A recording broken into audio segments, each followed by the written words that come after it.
Good morning, कैसे हैं आप लोग? बढ़िया। चलिए आज हम लोग अपने अगले चैप्टर पर बात करेंगे और जो हमारा अगला चैप्टर है वो हम लोगों के डिस्कस करने के लिए है सप्लाई अंडर जीएसटी।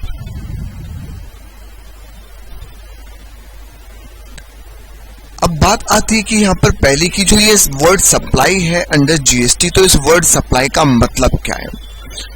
और वर्ड सप्लाई आपके लिए अगर मैं बात करूं तो बेटा सबसे ज्यादा इंपॉर्टेंट चीज है आपके जीएसटी में। अगर हम लोग बात करें पूरे जीएसटी की, तो उसमें कहीं ना कहीं देखा गया कि कुछ चीजें ऐसी हैं जो वैल्यू एडिड टैक्स से लेकर आई गई, मतलब क्वाइट सिमिलर टाइप उसके वैल्यू एडिड टैक्स में प्रोविजन थे। कुछ चीजें ऐसी हैं जो आप लोगों के सर्विस टैक्स से उठा ली गई थी। पर जो ये सप्लाई एक कॉन्सेप्ट है वो एक ऐसा कॉन्सेप्ट है जो प्योर एडिशन है। इस सप्लाई नाम से कोई भी कॉन्सेप्ट आप लोगों के पुराने किसी भी इनडायरेक्ट टैक्सेस में नहीं हुआ करता था। पर सर आखिर सप्लाई का यूज क्या है, सप्लाई का मतलब क्या है, सप्लाई का रेलिवेंस क्या है? तो चलिए मैं थोड़ा सा आप लोगों से बात करता हूं। मैं पहले पुराने लॉ पर बात करूंगा। जब हम पुराने लॉ में एक्साइज की बात करते थे तो सर एक्साइज ड्यूटी लगती थी, पर कब हम लोगों की वो ड्यूटी लेवी होती थी, कब हमें उस ड्यूटी का पेमेंट करना पड़ता था? मतलब जब गुड्स मैन्युफैक्चर हो गया तब मैं उस ड्यूटी को लेवी करूंगा, जब गुड्स को मैं अपनी फैक्ट्री से रिमूव करूंगा तब उस गुड्स एक्साइज ड्यूटी को लेवी करूंगा, जब मैं उस गुड्स को बेचूंगा तब क्या मैं उस एक्साइज ड्यूटी को लेवी करूंगा? मेरा ड्यूटी जो होगा वो लेवी कब होगा? सर्विस टैक्स है, मैंने आज सर्विस प्रोवाइड कर दी तो क्या सर्विस टैक्स लेवी हो जाएगा, या मैं जब उसके लिए इनवॉइस रेज करूंगा या फिर मैं उसके लिए जब पेमेंट रिसीव करूंगा किस पॉइंट पर मेरे को उस पर टैक्सेबल इवेंट होगा? तो हम लोग यहाँ पर बात करना चाहते हैं कि आखिर टैक्सेबल इवेंट जो है वो क्या था। तो बेटा हम लोग बात करते हैं पुराने लॉ में, और अगर मैं बात करूं आप लोगों से एक्साइज के रिगार्डिंग, तो यहाँ पर जो टैक्सेबल इवेंट था वो पता है क्या था? Manufacturing of excisable goods. अगर आप किसी भी एक्साइजेबल गुड्स की मैन्युफैक्चरिंग करते थे तो ऑन मैन्युफैक्चरिंग आपको एक टैक्स लगा दिया जाता था, उसको हम लोग एक्साइज ड्यूटी बोलते थे। और जो टैक्स मैन्युफैक्चरिंग पर लगाया जाता था इसको हमें पे करना पड़ता था जब हम लोग गुड्स का रिमूवल करते थे अपने फैक्ट्री से, अपने वेयर हाउस से। तो टैक्सेबल इवेंट वाज मैन्युफैक्चरिंग।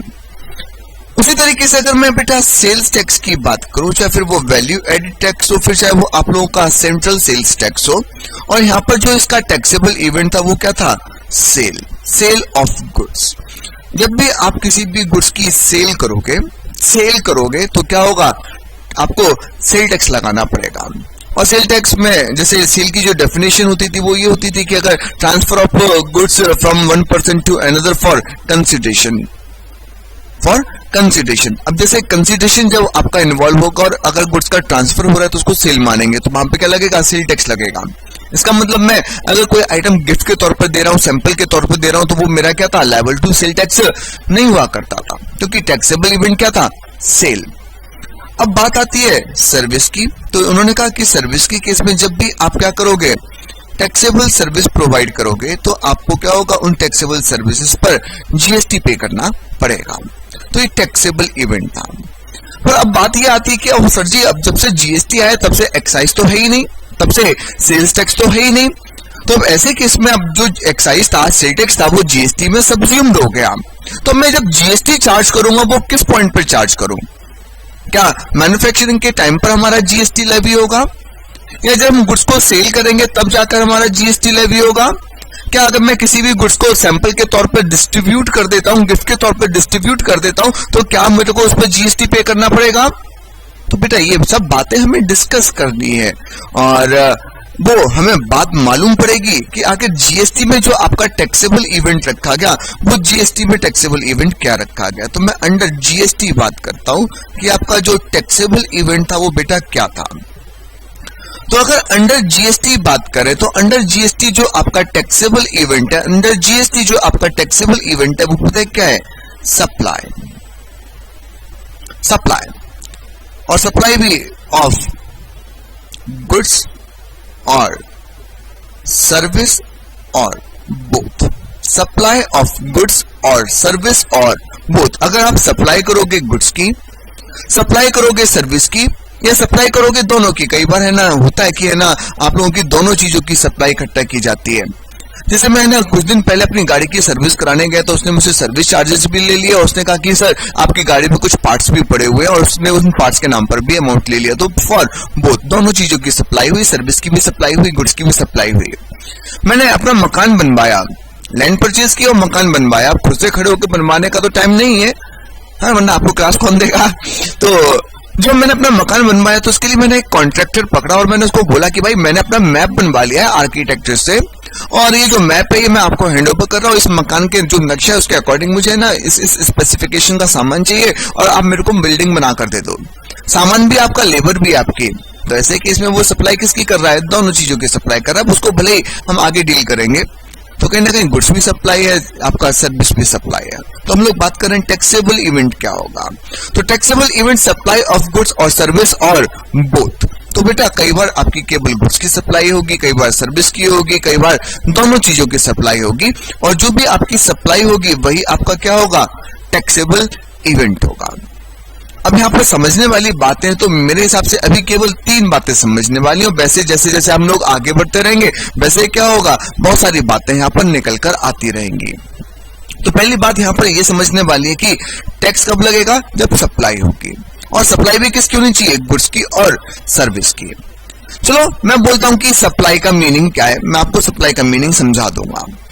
पर अगर कोई भी एक्टिविटी जो है वो सप्लाई के मीनिंग में तो कवर है, पर जिस किसी भी चीज की सप्लाई हो रही है वो ना तो गुड्स है और ना ही सर्विस है, तो क्या ऐसे में जीएसटी लेवी हो पाएगा? क्या हम जीएसटी चार्ज कर पाएंगे? तो नहीं, क्योंकि जीएसटी चार्ज करने के लिए सप्लाई का होना जरूरी है और सप्लाई के साथ साथ आपके गुड्स और सर्विस का होना जरूरी है। और अगर इनमें से कुछ भी मिसिंग होगा तो फिर ऐसे में जीएसटी लेवी कर पाना हमारे लिए पॉसिबल नहीं होगा। तो हम लोगों को कई सारी बातें समझने की, जिसमें पहली बात समझने की है कि मैं आपको समझाऊंगा गुड्स का मतलब क्या है, फिर मैं आपको समझाऊंगा कि वर्ड सर्विस का मतलब क्या है, और फिर मैं आपको समझाऊंगा कि वर्ड सप्लाई का मतलब क्या है। तो बेटा मैंने आपको टैक्सेबल इवेंट बताया कि टैक्सेबल इवेंट आपका क्या होगा? सप्लाई ऑफ गुड्स और सर्विस और बोथ। तो पहले बात करते हैं गुड्स पर। गुड्स को जो डिफाइन किया गया है वो आपके सेक्शन 2 में क्लॉज 52 में डिफाइन किया गया है। और क्या कहती है गुड्स की डेफिनेशन? नहीं, पहले मैं सर्विस नहीं बता सकता।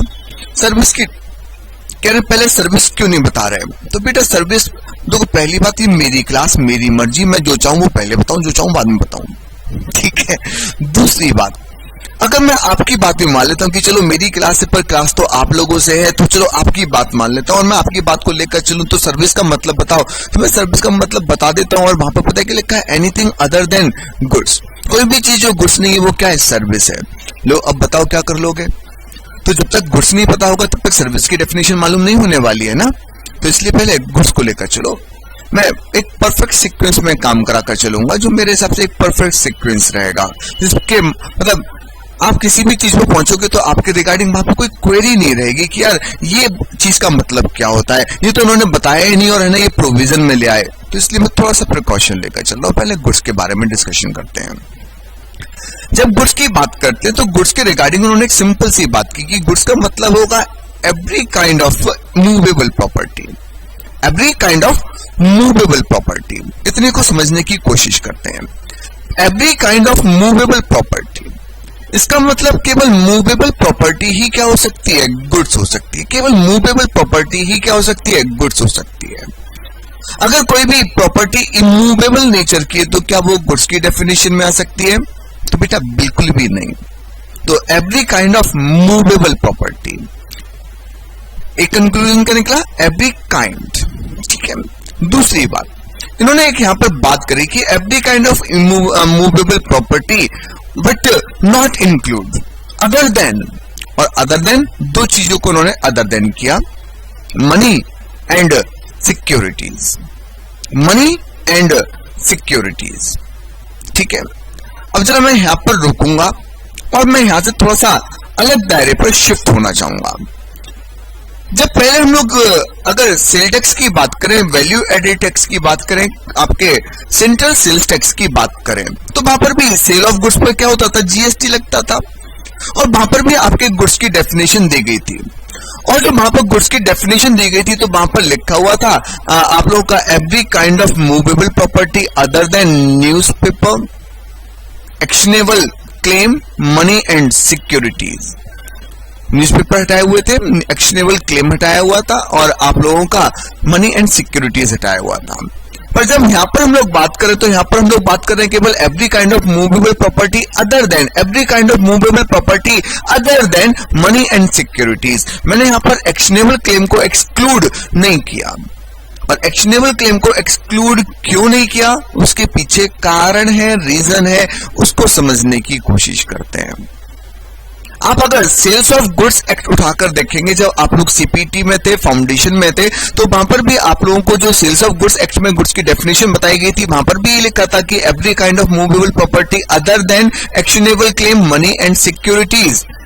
पर यहां पर जब हम लोग बात करें तो अदर देन मनी और सिक्योरिटी लिखा हुआ है, पर बेटा अदर देन एक्शनेबल क्लेम नहीं लिखा हुआ है। तो आखिर ऐसा क्या हुआ कि हमने एक्शनेबल क्लेम को गुड्स की डेफिनेशन में एक्सक्लूड नहीं किया? अब रीजन समझते हैं। मैं थोड़ा सा बैक में जा रहा हूं, फिर से पास्ट में जा रहा हूं, फिर से समझते हैं। बेटा जब आप लोग बात करते थे गुड्स की, तो मैंने आपको बता दिया एक्शनेबल क्लेम गुड्स नहीं था। और हम लोग बात करें सर्विस की डेफिनेशन की, अगर पुराने सर्विस टैक्स एक्ट में, तो वहां पर सर्विस को भी डिफाइन किया गया था। सर्विस की डेफिनेशन में लिखा गया था कि an activity for consideration carried on by one person to another include declared services but not include, और बट नॉट इंक्लूड में उन्होंने एक इंक्लूड नहीं किया हुआ था एक्शनेबल क्लेम को। अगर कोई भी एक्टिविटी की जा रही है, कंसिडरेशन के लिए की जा रही है, एक व्यक्ति के द्वारा दूसरे के लिए की जा रही है, और कुछ सर्विसेज उन्होंने एज ए डिक्लेयर कर रखी थी कि इनको हम सर्विस मानकर चलेंगे, और कुछ चीजों को सर्विस नहीं मानेंगे, और उसमें उन्होंने सर्विस किसको नहीं माना, एक्शनेबल क्लेम को। तो पुराने लॉ के अकॉर्डिंग ना तो एक्शनेबल क्लेम गुड्स हुआ करता था और ना ही एक्शनेबल क्लेम आपका सर्विस हुआ करता था। तो ना तो गुड्स पर आपका वैट और सीएसटी लगता था और ना ही आप लोगों के ऊपर सर्विस टैक्स लगता था। और गुड्स पर या फिर सेल टैक्स या सर्विस टैक्स ना लगाने का जो सिंपल सा रीजन था वो ये था कि स्टेट गवर्नमेंट क्या करती थी, उन पर एक बैटिंग गैम्बलिंग टैक्स चार्ज करती थी। कल पता हम लोग एक चैप्टर जो बेसिक पढ़ा था उसमें हम लोग पढ़ रहे थे, नहीं पढ़ रहे थे कि बेटा कि आपके कौन कौन से स्टेट लेवीज जीएसटी में सब्ज्यूम्ड हुए, तो हम लोगों ने वहां पे बात की थी बैटिंग गैम्बलिंग एंड लॉटरी पे जो लगने वाला टैक्स था। तो पहले स्टेट गवर्नमेंट बैटिंग गैम्बलिंग पर टैक्स लगाती थी, तो इसलिए उन्होंने कहा कि जब बैटिंग गैम्बलिंग पर स्टेट गवर्नमेंट टैक्स ले रही है तो फिर उसके ऊपर बाकी और कोई टैक्स लगाने की जरूरत नहीं है, और बाकी टैक्स लगाने की जरूरत नहीं है, इसलिए उन्होंने उसको ना तो गुड्स माना और ना ही सर्विस माना, इसलिए कोई और टैक्स लगता नहीं था। पर अब तो सेंट्रल स्टेट गवर्नमेंट के द्वारा जो ये बैटिंग गैम्बलिंग टैक्स लेवी किया जा रहा था, इसको सब्ज्यूम्ड कर दिया गया जीएसटी में। इसका मतलब अब हम बैटिंग गैम्बलिंग टैक्स अलग से चार्ज नहीं करेंगे, अब हम इस पर क्या चार्ज करेंगे, जीएसटी चार्ज करेंगे। पर जीएसटी तो तभी चार्ज होगा जब सप्लाई होगी, और सप्लाई किसकी, गुड्स और सर्विस की, और बोथ। तो इसका मतलब अगर मुझे बैटिंग गैम्बलिंग पर टैक्स लगाना है, बैटिंग गैम्बलिंग मतलब एक्शनेबल क्लेम पर टैक्स लगाना है, betting gambling are example of actionable claim. तो अगर मुझे बैटिंग गैम्बलिंग पर टैक्स लगाना है तो या तो उसको गुड्स होना जरूरी है या फिर उसको सर्विस होना जरूरी है, और अगर गुड्स और सर्विस में की डेफिनेशन में वो कवर नहीं होगा तो फिर ऐसे में बैटिंग गैम्बलिंग पर टैक्स चार्ज कर पाना पॉसिबल नहीं होगा। तो इसलिए यहां पर अगर हम लोग बात करते हैं तो उन्होंने गुड्स की डेफिनेशन में क्या किया, एक्शनेबल क्लेम को एक्सक्लूड कर दिया, एक्सक्लूड नहीं किया, और जो गुड्स की डेफिनेशन है उसमें उन्होंने आपके एक्शनेबल क्लेम को शामिल किया है कि भैया इस एक्शनेबल क्लेम को हम लोग क्या करेंगे, अपने जीएसटी के अंतर्गत गुड्स मानकर चलेंगे। नहीं है बात समझ में, समझने की बस आप रीजन समझने की कोशिश करिए। पहले बैटिंग गैम्बलिंग टैक्स लग रहा था स्टेट गवर्नमेंट के द्वारा, जीएसटी में सब्ज्यूम्ड हुआ, अब क्या लगेगा, जीएसटी लगेगा, पर जीएसटी तो तभी लगेगा जब गुड्स हो या फिर सर्विस हो, तो इसको हमने गुड्स माना। तो फिर गुड्स की डेफिनेशन पर आ जाते हैं, every kind of movable property, मतलब इमूवेबल प्रॉपर्टी गुड्स नहीं है। मैं अगर अपना कोई भी मकान बेच रहा हूं तो नहीं, वो गुड्स की डेफिनेशन में फॉल नहीं करेगा। नंबर 2, हम लोग other than money and securities. Money मतलब आप समझते हैं, वैसे मैं भी मनी की डेफिनेशन आपको समझा दूंगा। मनी का मतलब क्या होता है, अगर मैं बहुत कंक्लूसिव होकर बोलूं तो लीगल टेंडर, जो भी आरबीआई हमारे as a legal tender notify करती है उनको सबको मनी फॉर्म में लेकर चलते हैं। फिर चाहे आपका कैश हो, चाहे चेक हो, चाहे ड्राफ्ट हो, या फिर किसी और आपके फॉरेन करेंसी हो, आपके मनी ऑर्डर हो, पोस्टल ऑर्डर हो, ट्रैवल चेक्स हो, कुछ भी हो, सब कुछ क्या होगा, आपका मनी माना जाएगा। पर वो कहते हैं कि हम लोग मनी में कुछ चीजों को शामिल नहीं करेंगे। और किसको शामिल नहीं करेंगे? कोई भी करेंसी जो इसकी न्यूमिस्मेटिक वैल्यू के लिए रखी गई। न्यूमिस्मेटिक वैल्यू मतलब जो पुराने सिक्के, गोल्ड कॉइन्स, पुराने कॉइन्स वगैरह होते हैं, उनको लोग क्या करते हैं, अपने पास कलेक्शन के तौर पर रखते हैं। तो ऐसे में उनकी कई बार क्या होती है, जैसे एक पैसे का सिक्का है, तो आज के डेट में बहुत सारे लोग ऐसे हैं कि जो एक पैसे के सिक्के को आज के डेट में 100 रुपए, 150 रुपए, 2000 रुपए, 1000 रुपए या व्हाटएवर जो वैल्यू है उसमें खरीदने के लिए क्या है, तैयार है। तो ऐसे केस में अगर बात करें तो ऐसे में क्या है, कहीं ना कहीं वो उसकी न्यूमिस्मेटिक वैल्यू के लिए रखे गए, तो उसको हम लोग मनी मानकर नहीं चलेंगे। और जब मनी नहीं है तो फिर हमने उसको एक्सक्लूड नहीं किया। उसकी डेफिनेशन से एक्सक्लूजन किसका? मनी का। और अगर हम किसी चीज को मनी नहीं मान रहे तो फिर उसका एक्सक्लूजन नहीं हुआ। जब एक्सक्लूजन नहीं हुआ तो फिर हम उसको क्या मानेंगे? गुड्स मानेंगे। मैं आपको एग्जाम्पल दे सकता हूं। चलो क्वेश्चन दूंगा मैं, थोड़ा सा अभी गुड्स की डेफिनेशन को कंप्लीट कर लेता हूं, उसके बाद में क्वेश्चन दे देता हूं। मल्टीपल चॉइस क्वेश्चन रहेगा आप लोगों से। अगर फिर से गुड्स की डेफिनेशन की बात की जाए तो every kind of movable property other than money and securities. Securities में हम शेयर्स, बॉन्ड, डिवेंचर इनकी बात कर लेते हैं, पर इंक्लूड करेंगे किसको? एक्शनेबल क्लेम को। इंक्लूड करेंगे किसको? एक्शनेबल क्लेम को। इंक्लूड करेंगे किसको? एक्शनेबल क्लेम को। और साथ में इंक्लूड करेंगे जो भी आप लोगों की ग्रास होगी, ग्रोइंग क्रॉप्स होगी, जो क्रॉप्स आपकी फिर जो आपकी मतलब लैंड से अटैच्ड है और agree to be severed under and contract of supply, तो उस ग्रोइंग क्रॉप्स को भी क्या होगा, आप लोगों का गुड्स माना जाएगा। तो गुड्स किसको मानेंगे? हर एक मूवेबल प्रॉपर्टी को गुड्स मानेंगे। गुड्स किसको नहीं मानेंगे? तो मनी को और सिक्योरिटीज को गुड्स नहीं मानेंगे। और हम लोग किसको और गुड्स मानकर चलेंगे? तो एक्शनेबल क्लेम को गुड्स मानकर चलेंगे। हम लोग जो भी ग्रोइंग क्रॉप्स होगी, जो भी आपकी ग्रास होगी, इन सबको भी क्या करेंगे? गुड्स मानकर चलेंगे। अब एक मल्टीपल चॉइस क्वेश्चन दे रहा हूं आप लोगों के लिए, अब उसका आंसर करने की कोशिश करेंगे। मैं आपको 4 ऑप्शन देता हूं। नंबर 1 आप लोगों को देता हूं इमूवेबल प्रॉपर्टी। नंबर 2 मैं आप लोगों को दे देता हूं शेयर अनलिस्टेड शेयर्स दे देता हूं। नंबर 3 मैं आप लोगों को करेंसी दे देता हूं, करेंसी। और पॉइंट नंबर 4 में बोल देता हूं कि 1 रुपए का क्वाइन जिसकी वैल्यू जो है वो 100 रुपीज है। तो बताओ इनमें से कौन सी चीज आपकी गुड्स है? इमूवेबल प्रॉपर्टी क्या गुड्स है? तो नहीं। नंबर 2 मैंने बोला कि आप लोगों का अनलिस्टेड शेयर्स क्या गुड्स है? तो बिल्कुल नहीं, क्योंकि सिक्योरिटीज है। मैंने बोला कि आपका एक कोई करेंसी क्या आपका गुड्स है? तो बेटा वो तो मनी फॉर्म में आ जाएगा, तो फिर वो आप लोगों का गुड्स नहीं है। पर अगर हम लोग बात करें कि 1 रुपए का कॉइन जिसकी वैल्यू जो है वो कितनी है? 100 रुपीज, तो ऐसे में ये जो कॉइन है वो उसकी न्यूमिस्मेटिक वैल्यू के लिए रखा जा रहा है, और ऐसे में ये क्या होगा? मनी नहीं माना जाएगा। जब मनी नहीं माना जाएगा तो उसको एक्सक्लूड नहीं किया गया। जब एक्सक्लूड नहीं किया गया तो उसको हम लोग क्या करेंगे? गुड्स मानकर चलेंगे। तो ये आप लोगों के लिए क्या होगा? एक गुड्स की डेफिनेशन हो जाएगा। तो बेटा गुड्स का मतलब फिर से एक बार देखो, ये सब चीजें मुझे याद कराकर चलनी है, क्योंकि आप लोगों के पास इतना टाइम थोड़ी होता है कि जब एग्जाम में पहुंचे तो है ना हर चीज को हम लोग याद करें। बहुत सारी चीजें आपको पहले से याद होगी, तो आपका जो वर्डन होगा वो थोड़ा सा कम हो जाएगा। तो जीएसटी में टैक्सेबल इवेंट क्या है? मैन्युफैक्चर, आप लोगों का सप्लाई। सप्लाई किसका? गुड्स और सर्विस का। गुड्स किसको बोलेंगे? हर एक तरीके की मूवेबल प्रॉपर्टी को गुड्स माना जाएगा, बस मनी को और सिक्योरिटीज को गुड्स नहीं मानेंगे। बट हम लोग इंक्लूड करके चलेंगे एक्शनेबल क्लेम को। इंक्लूड करेंगे किसको?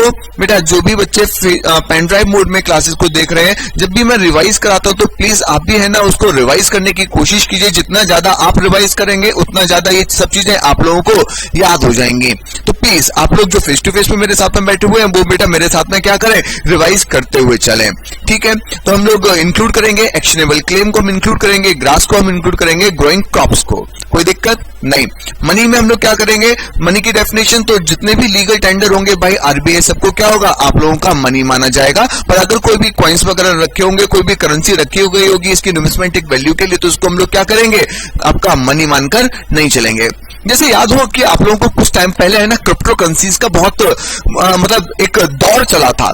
क्रिप्टो करेंसीज मतलब बिटकॉइन, लिटकॉइन, रिपल्स, है ना, ईथर वगैरह, बहुत सारे आपके लोगों के क्या थे, क्रिप्टो करेंसीज में ट्रेडिंग होती थी। और जब क्रिप्टो करेंसी का मार्केट बूम करने लगा था तो उस समय जो फाइनेंस मिनिस्टर थे अरुण जेटली साहब हुआ करते थे, और उन्होंने आकर एक अनाउंसमेंट किया था और उन्होंने कहा था कि जो ये क्रिप्टो करेंसीज हैं वो इंडिया में एज ए लीगल टेंडर आपकी एक्सेप्ट नहीं होंगी। लीगल टेंडर मतलब जिसको आप इंडिया में किसी भी सेटलमेंट के लिए क्या कर सकते हैं, यूज कर सकते हैं।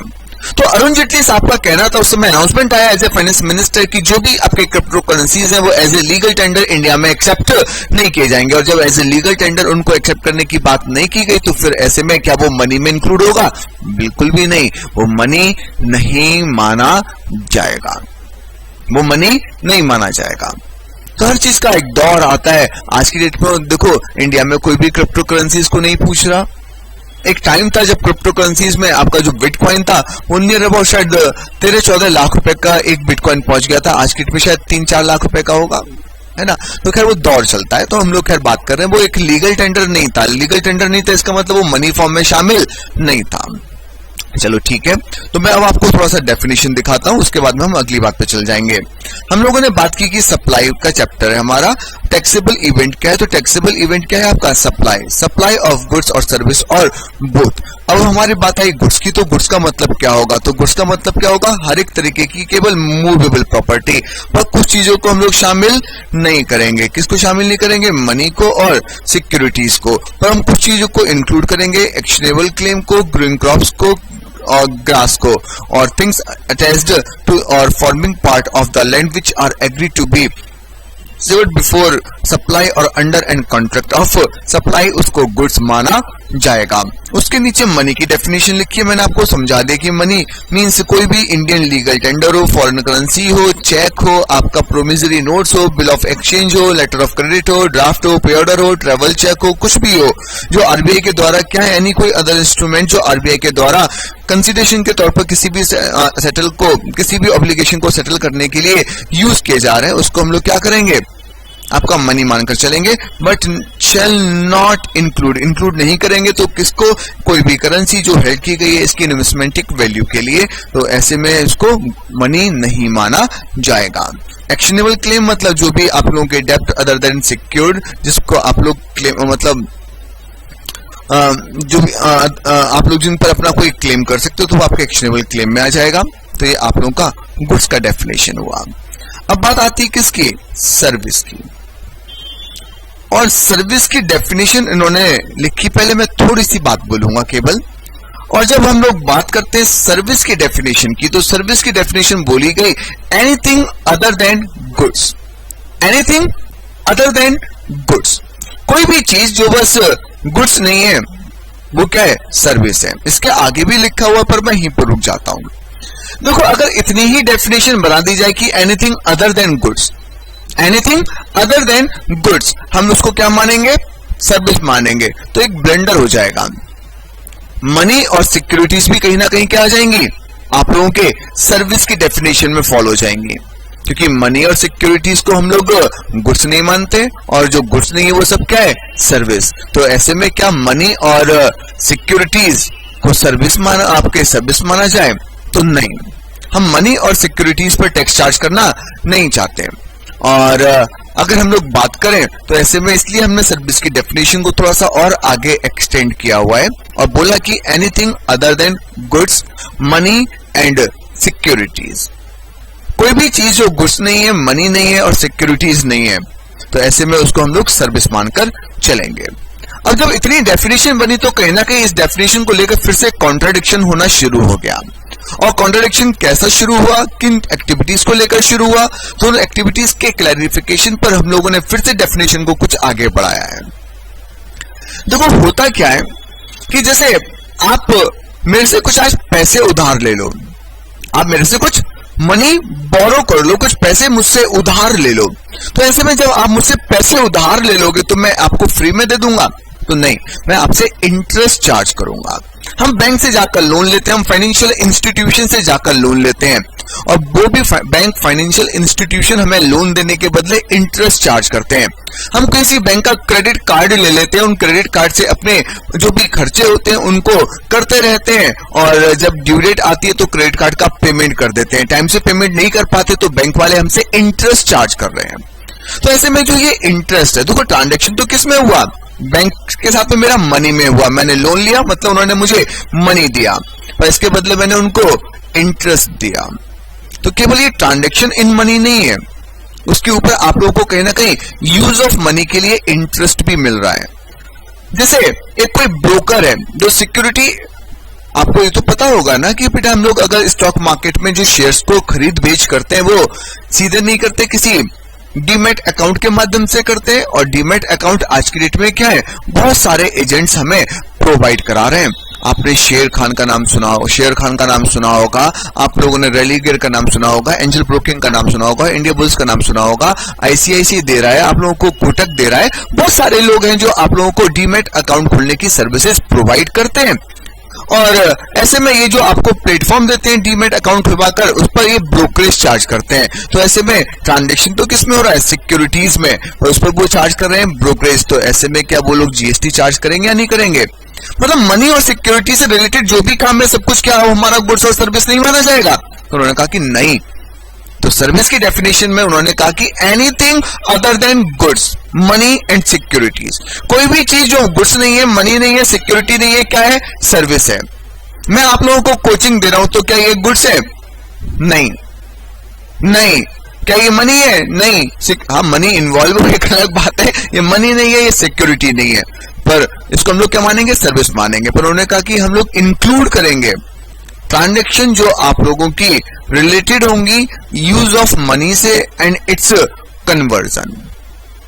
सर्विस की डेफिनेशन में हम इंक्लूड नहीं करेंगे, किसको इंक्लूड नहीं करेंगे?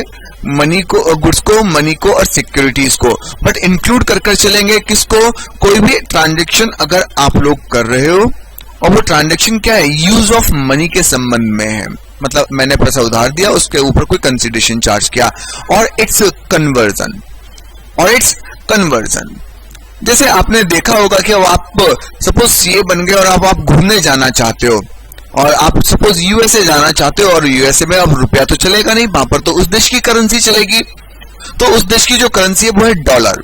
तो आपको क्या करना है, इंडियन रुपीस के बदले डॉलर परचेज करना है। तो आप ऐसे में किसी अथॉराइज्ड डीलर के पास, बैंक के पास जाओगे और उनको क्या बोलोगे कि भैया मुझसे है ना रुपया ले लो और मुझे डॉलर दे दो। तो ऐसे में जो भी आप लोगों को ये अथॉराइज्ड डीलर होगा, बैंक होगा, कुछ कमीशन चार्ज करेगा नहीं करेगा? बिल्कुल चार्ज करेगा।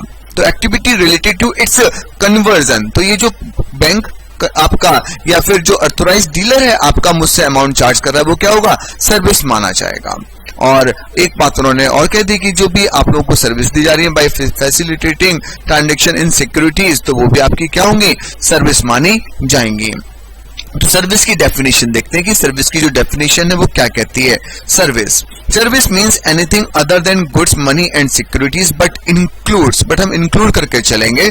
और बेटा किसको इंक्लूड करके चलेंगे? Activities relating to use of money और its conversion, or its conversion by cash or any other mode from one or from currencies or denomination to another form currency or denomination for which a separate consideration is charged। इनके लिए एक अलग से consideration जिनके लिए charge किया जा रहा है वो सब कुछ क्या होगा? आपका सर्विस माना जाएगा। और एक्सप्लेनेशन में लिखा है कि एक्सप्रेशन सर्विस इंक्लूड्स फैसिलिटेटिंग और अरेंजिंग ट्रांजैक्शन इन सिक्योरिटीज। जो मतलब एजेंट्स आपके डीमैट अकाउंट्स वगैरह खुलवाने की सर्विसेज दे रहे हैं वो आप लोगों की क्या होंगी? सर्विस में इंक्लूड की जाएगी। यहां तक कोई दिक्कत हो तो बताओ। मैंने अभी तक केवल आप लोगों से दो डेफिनेशन के बारे में डिस्कशन किया है, एक गुड्स और एक सर्विस। करें अगली बात? चलिए समझते हैं। अब मैं आप लोगों से बात करना चाहता हूं कि वर्ड ये सप्लाई का मतलब क्या है। वर्ड सप्लाई का मतलब क्या है? क्या मैन्युफैक्चरिंग और सप्लाई माना जाए? क्योंकि जो भी सप्लाई होगा उस पर हम लोग क्या करेंगे? टैक्स लेवी करेंगे। वही हमारे जीएसटी में क्या होगा? टैक्सेबल इवेंट होगा। तो बेटा हमारे यहां पर जो सप्लाई है वो सप्लाई डिफाइन की गई है आप लोगों के सेक्शन 7 में। सेक्शन 7 किसका? ऑफ CGST एक्ट 2017 का। बेटा अगर कोई भी चीज इस तरीके से लिखी हुई है तो इसका मतलब क्या है? इसका मतलब है ये सेक्शन है, ये सब सेक्शन है, ये क्लॉज है, ये सब क्लॉज है। तो section, subsection, clause, sub clause, इस तरीके से हमारे पढ़ने का तरीका रहता है। तो मैं बात कर रहा हूं सप्लाई के ऊपर। What do you mean by supply? Supply क्या है? जब सप्लाई होगी तभी जीएसटी चार्ज करना है, अदरवाइज जीएसटी चार्ज नहीं कर पाएंगे। तो सप्लाई में क्या क्या इंक्लूड करेंगे, क्या क्या इंक्लूड नहीं करेंगे। तो सेक्शन 7 में सबसेक्शन 1 वो कहता था कि एक्सप्रेशन सप्लाई इंक्लूड्स, जो एक्सप्रेशन सप्लाई है वो इंक्लूड करेगा। देखो कई बार जो डेफिनेशन है वो मीन्स से शुरू होती है। जैसे अभी आपने गुड्स की डेफिनेशन पढ़ी, अभी आपने सर्विस की डेफिनेशन पढ़ी, वो सर्विसेज जो डेफिनेशंस थी वो मीन्स से शुरू थी, गुड्स मीन्स, सर्विसेज मीन्स।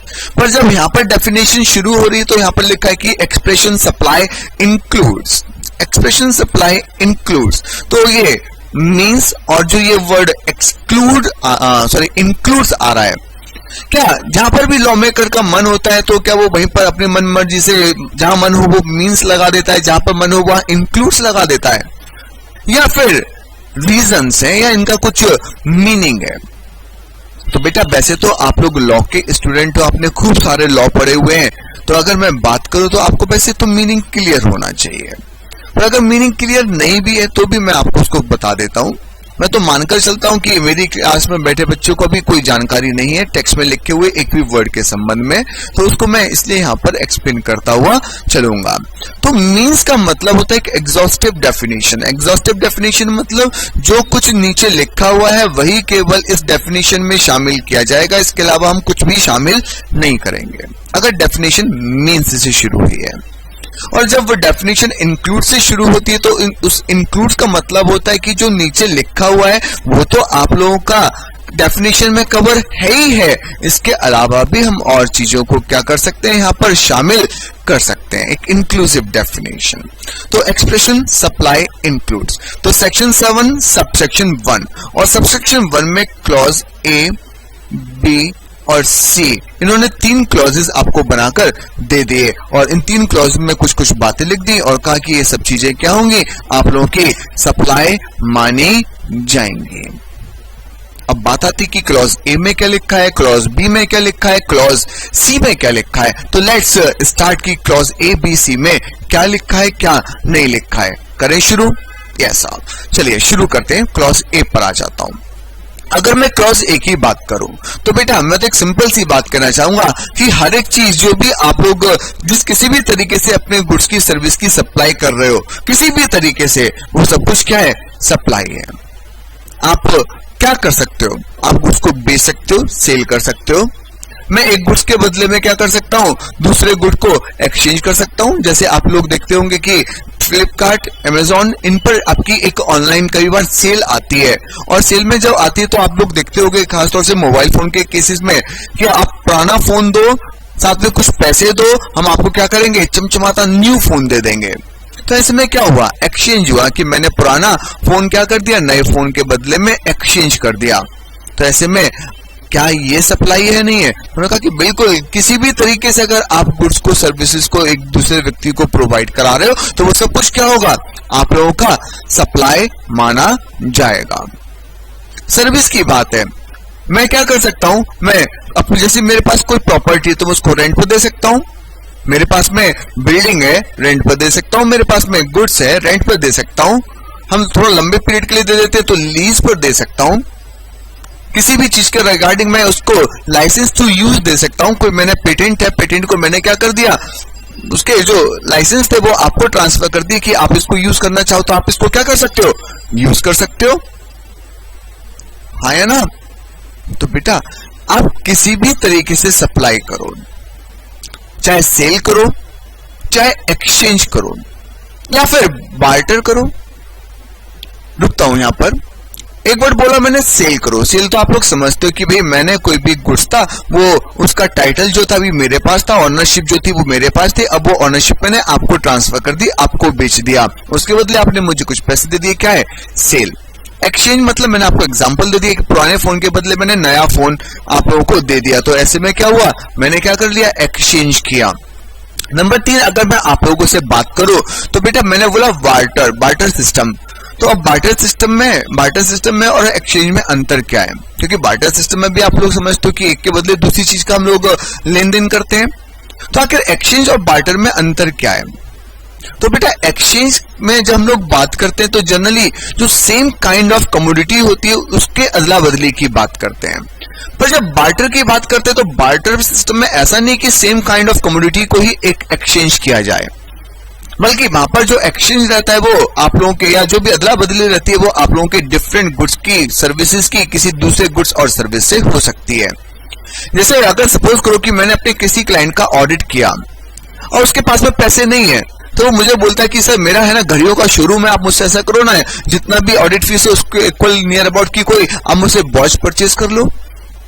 मैंने किसी कंपनी का ऑडिट किया, कोई वेबसाइट बनाने वाली कंपनी है, तो ऐसे में उन्होंने कहा कि सर हमारे पास में है ना पैसे देने के लिए नहीं है, आप अपनी वेबसाइट मेंटेन करवा लो, हम ऐप भी बनाते हैं, आप अपनी ऐप बनवा लो। हाँ बेटा अपनी ऐप तो आप लोगों को पता ही है ना, कॉन्सेप्ट प्लस नाम से ऐप है, कॉन्सेप्ट्स CONCEPTS कॉन्सेप्ट्स प्लस का हम लोग साइन बनाते हैं, तो कॉन्सेप्ट प्लस नाम, हाँ एडवर्टीजमेंट कर लिया, तो कॉन्सेप्ट प्लस नाम से ऐप है। अब एडवर्टीजमेंट की बात कर रहे हो तो फिर ऐसे में मैं बोलता हूं कि बेटा डाउनलोड द ऐप नाउ, तो है ना, आप ऐप को डाउनलोड कीजिए, और जब आप ऐप को डाउनलोड करेंगे तो आपको इसमें बहुत सारे फीचर्स मिलेंगे, इसमें बहुत सारे आपको, अब जब एडवर्टीजमेंट कर रहा हो तो बेटा ढंग से ही कर लें दो। हाँ अब शुरू करता हूं, रुक जाओ पहले। अब तो अगर बेटा डाउनलोड करिए ऐप, और ऐप में आपको बहुत सारा फ्री कंटेंट भी अवेलेबल रहेगा। फ्री कंटेंट लाइक जो भी आपकी रिवीजन वीडियोस होंगी वो आप लोगों को फ्री, स्टडी मटेरियल वहां एक कॉलम होगा उसमें फ्री ऑफ कॉस्ट मिलेंगी। जो भी आप लोगों को मल्टीपल चॉइस क्वेश्चंस होंगे उनके कुछ वीडियोस वो भी आपको वहां पर फ्री ऑफ कॉस्ट अवेलेबल रहेंगे। और भाई वहां पर भी कई सारे जो अमेंडमेंट नोट्स होंगे जो आप लोगों के, और कुछ इंपॉर्टेंट नोट्स होंगे, क्वेश्चन आंसर्स होंगे, वो सब मैं आपको वहां पर प्रोवाइड कर रखूंगा। और हाँ डेफिनेटली पेड कोर्सेज भी वहां पर है, तो वो आप लोग भी लीजिए। अब आप लोग तो खैर ले चुके हो, आप लोग क्यों लोगे, अपने दोस्तों को बोलिए, बोलते ना कि शेयरिंग इज केयरिंग, तो आप अपने दोस्तों को शेयर कीजिए कि है ना वहां पर आप ऐप पर भी अपनी क्लासेस को देख सकते हैं। तो खैर लौट कर आ जाते हैं। तो खैर मैं बात कर रहा था कि बेटा बार्टर, तो बार्टर सिस्टम में क्या होता है कि हम लोग कोई जरूरी नहीं कि सेम काइंड ऑफ गुड्स और सर्विस को ही एक्सचेंज करें, तो वहां पर एक चीज का किसी दूसरे गुड्स और सर्विस के द्वारा भी एक्सचेंज किया जा, बदला बदली की जा सकती है। जैसे मैंने एग्जाम्पल दिया कि मैंने ऑडिट की सर्विसेज दी और उस बंदे ने मुझे ऐप डेवलप कर दे दी, तो ये क्या हुआ, मेरा बार्टर सिस्टम हुआ। ठीक है, तो खैर मैं बात कर रहा था कि सप्लाई में किसको इंक्लूड करेंगे, तो उन्होंने कहा कि any form of supply, any form of supply, फिर चाहे आप क्या करो, सेल करो, चाहे एक्सचेंज बार्टर करो, चाहे आप लोग एक्सचेंज करो, फिर चाहे आप लोग वर्ड्स को ध्यान से सुनना, और जिस किसी भी वर्ड का आपको मीनिंग क्लियर ना हो मुझसे आप लोग पूछते रहना, फिर चाहे आप लोग कोई लाइसेंस पर दो, लाइसेंस, जैसे बेटा सपोज करो कि मैं डोमिनोज हूं और आज आप लोग एक डोमिनोज का जो आउटलेट है वो ओपन करना चाहते हो, और जब डोमिनोज का आउटलेट आप लोग ओपन करना चाहते हो तो ऐसे केस में आप लोगों को मेरे पास में आए और आपने मुझे बोला कि सर मैं आपकी फ्रेंचाइजी लेना चाहता हूं। अब मैं आपको क्या अपनी फ्रेंचाइजी, अपना नाम क्या फ्री में यूज करने के लिए दे दूंगा? नहीं। तो ऐसे में मैं आपको एक लाइसेंस दे देता हूं कि चलो ठीक है 4 साल 5 साल में आपको अपने नाम को यूज करने का लाइसेंस क्या है देता हूं, और उसके बदले में एक फ्रेंचाइजी फीस क्या करता हूं, चार्ज करता हूं। तो ये जो फ्रेंचाइजी फीस चार्ज की जा रही है क्या होगी, लायबल टू जीएसटी होगी, सप्लाई के मीनिंग में कवर होगी, क्योंकि लाइसेंस। रेंट, लीज, ये आप समझते हो। डिस्पोज ऑफ का मतलब कोई भी हमारे पास वेस्ट और स्क्रैप हो गया तो हमने उसको बेच दिया, तो किसी भी तरीके से सप्लाई करूं गुड्स की, सर्विस की, वो सब कुछ क्या होगा, सप्लाई माना जाएगा। पर उन्होंने कहा कि एक कंडीशन है कि जो आप इसको सप्लाई को करो ये फॉर कंसिडरेशन होनी चाहिए, फॉर कंसिडरेशन। फॉर कंसिडरेशन होना चाहिए। What do you mean by consideration? जब शेड्यूल ये सप्लाई का मीनिंग खत्म हो जाएगा तो उसमें बहुत सारे कंपोनेंट, बहुत सारे वर्ड्स आएंगे, जैसे एक वर्ड सप्लाई कंसिडरेशन आया है तो ये सब वर्ड्स को मैं अलग से डिफाइन कर आप लोगों को समझा दूंगा कि बेटा ये वर्ड्स, इनका मीनिंग ये होता है। तो अभी थोड़ा सा है ना हम लोग संयम बांध कर रखेंगे। और वैसे कंसिडरेशन आप लोग जानते हो कि कंसिडरेशन का मतलब होता है समथिंग इन रिटर्न। मैंने कोई काम किया तो उसके बदले मुझे भी कुछ मिलना चाहिए। तो अगर मैं सप्लाई कर रहा हूं तो वो किसके लिए होनी चाहिए? For consideration. Plus in the course और फर्दरेंस ऑफ बिजनेस। सप्लाई तो हो ही हो, सेल करो, एक्सचेंज करो, बार्टर करो, रेंट करो, लीज करो, डिस्पोज करो, कुछ भी करो, पर वो कैसे करो? कंसिडरेशन के लिए करो। और इन द कोर्स और फर्दरेंस ऑफ बिजनेस होना चाहिए, मतलब एक तरीके से मैं बोलूं तो बिजनेस के दौरान होना चाहिए, तभी हम उसको क्या करेंगे? सप्लाई मानकर चलेंगे। बेटा सपोज करो कि एक कोई मिस्टर एक्स है, उनका मोबाइल का शॉप है, और जो मोबाइल का शॉप है वो क्या करते हैं, इस मोबाइल पर जो भी कस्टमर आता है उसको मोबाइल बेच देते हैं। तो बताओ ऐसे में क्या ये सप्लाई होगा या नहीं होगा? बिल्कुल होगा, क्योंकि उन्होंने सेल किया और बेच रहे हैं तो डेफिनेटली कंसिडरेशन तो होगा ही होगा। और मोबाइल को सेल परचेज करना क्या इनका बिजनेस है, तो ऐसे में क्या ये आप लोगों का सप्लाई के डेफिनेशन में कवर माना जाएगा। दूसरा एग्जांपल समझो, जैसे कभी कभी आप लोगों ने देखा होगा कि घर में वेस्ट और स्क्रैप कभी इकट्ठा हो जाता है, लाइक न्यूज़पेपर की रद्दी इकट्ठी हो जाती है। और जब न्यूज़पेपर की रद्दी इकट्ठी हो जाती है तो मम्मी क्या करती है, उस न्यूज़पेपर की रद्दी को कई बार जो कबाड़ी वाला होता है, कबाड़ी वाले भैया होते हैं, उनको बेच देती हैं। और कई बार तो आप लोगों को बोलते होंगे जा कबाड़ी वाले को बुलाकर लेकर आए रद्दी बेचनी, आप भी बड़े खुशी से जाते होंगे कि आज तो पैसे मिलेंगे रद्दी बेचकर, है ना। तो वो ऐसे में आपकी मम्मी ने क्या किया, जो रद्दी थी अखबार की वो बेच दी, और बेच दी तो ऐसे में मम्मी को पैसे भी मिले। तो कैसे में क्या हम लोग अगर मानकर चले तो क्या इसको सप्लाई के मीनिंग में कवर कर सकते हैं? क्या इसको हम सप्लाई के मीनिंग में कवर कर सकते हैं? तो बेटा बिल्कुल भी नहीं, बिल्कुल भी नहीं। और क्यों नहीं? क्योंकि बेटा अगर हम लोग बात करें तो यहां पर सेल तो है, कंसिडरेशन तो है, पर रद्दी बेचना मम्मी का बिजनेस नहीं है। तो वो जो एक्टिविटी है वो इन द कोर्स और फर्दरेंस ऑफ बिजनेस भी होनी चाहिए। तो this is not the business activity, तो ऐसे में ये सप्लाई के मीनिंग में कवर नहीं होगा। मैं चार्टर्ड अकाउंटेंट, मैं अपना प्रोफेशनल कंसल्टेंसी देता हूं, मुझे कुछ इनकम आती है, क्या है मेरे लिए? सप्लाई है या नहीं है? बिल्कुल, all form of supply. Consideration भी है, वो मेरा इन the course of furtherance of business consultancy दिया जा रहा है, तो वो क्या मेरे लिए सप्लाई है। पर अगर मैं चार्टर्ड अकाउंटेंट हूं और मेरे पास में कार है और कार बहुत पुरानी हो गई, तो मैं ऐसे सोचता हूं कि चलो इस पर्सनल कार को मैं क्या करता हूं, बेच देता हूं। तो मैं क्या कार खरीदने बेचने का मैं काम कर रहा हूं? नहीं। क्या कार खरीदना बेचना मेरा बिजनेस है? नहीं। तो ऐसे केस में जो मैं ये कार बेच रहा हूं क्या मेरे सप्लाई की मीनिंग में कवर होगी? बिल्कुल भी नहीं होगी, क्योंकि ये इन the course of furtherance of business नहीं है। हर चीज का होना जरूरी है बेटा, क्यूमुलेटिव, हर चीज को इकट्ठा चेक करना पड़ेगा। तो जब सप्लाई की मीनिंग की बात करें तो ऑल फॉर्म ऑफ सप्लाई, वो भी कैसे? फॉर कंसिडरेशन, कंसिडरेशन के साथ साथ क्या होना चाहिए? इन द कोर्स और फर्दरेंस ऑफ बिजनेस होना चाहिए। मैं अगर एक बात करूं कि XYZ कोई चैरिटेबल इंस्टीट्यूशन है, चैरिटेबल पर्पस के लिए काम करता है, तो उन्होंने क्या कर लिया, उन्होंने सोचा कि अब जो CA वाले बच्चे होंगे उसको हम लोग फ्री ऑफ कॉस्ट पढ़ाएंगे, फ्री ऑफ कॉस्ट पढ़ाएंगे, ठीक है, फ्री ऑफ कॉस्ट पढ़ाएंगे। तो फ्री ऑफ कॉस्ट पढ़ाया, तो ऐसे में क्या बताओ, इसको हम लोग सप्लाई मान सकते हैं? मैं आपको फ्रेंकली बताऊं, जब रिटर्न भरने का टाइम आता है, 31 जुलाई आती है, 30 सितंबर आती है, तो मेरे एक आध दोस्त हैं जो प्रैक्टिस में नहीं है, जॉब में है, तो अपना फॉर्म 16 भेज देते हैं और कहते हैं कि दोस्त रिटर्न फाइल कर दे। बड़े भैया है, रिटर्न भरने के लिए अपना फॉर्म 16 भेज देते हैं कि बेटा रिटर्न फाइल कर दे। पापा जी अपना फॉर्म 16 भेज देते हैं कि बेटा रिटर्न फाइल कर दे। चलो ठीक है, मैंने रिटर्न फाइल कर दी। चार्टर्ड अकाउंटेंट तो भैया मेरा क्या है, काम है रिटर्न फाइल करने का, तो मैं रिटर्न फाइल कर देता हूं। पर भैया है अपने, तो क्या पैसे मिलेंगे? डेफिनेटली नहीं। पापा जी हैं, पैसे मिलेंगे? नहीं। एक आध और रिलेटिव है, वो भी अपनी रिटर्न भरने को दे देता है, तो क्या उसके रिटर्न भरने पर पैसे मिलेंगे? बिल्कुल नहीं। कोई दोस्त है, उससे मैं रिटर्न भरूं, पैसे मांगू, क्या पैसे देगा? नहीं। डायलॉग और दे देगा 4 कि यही दोस्ती यही प्यार, बीच में आगे पैसों की दीवार।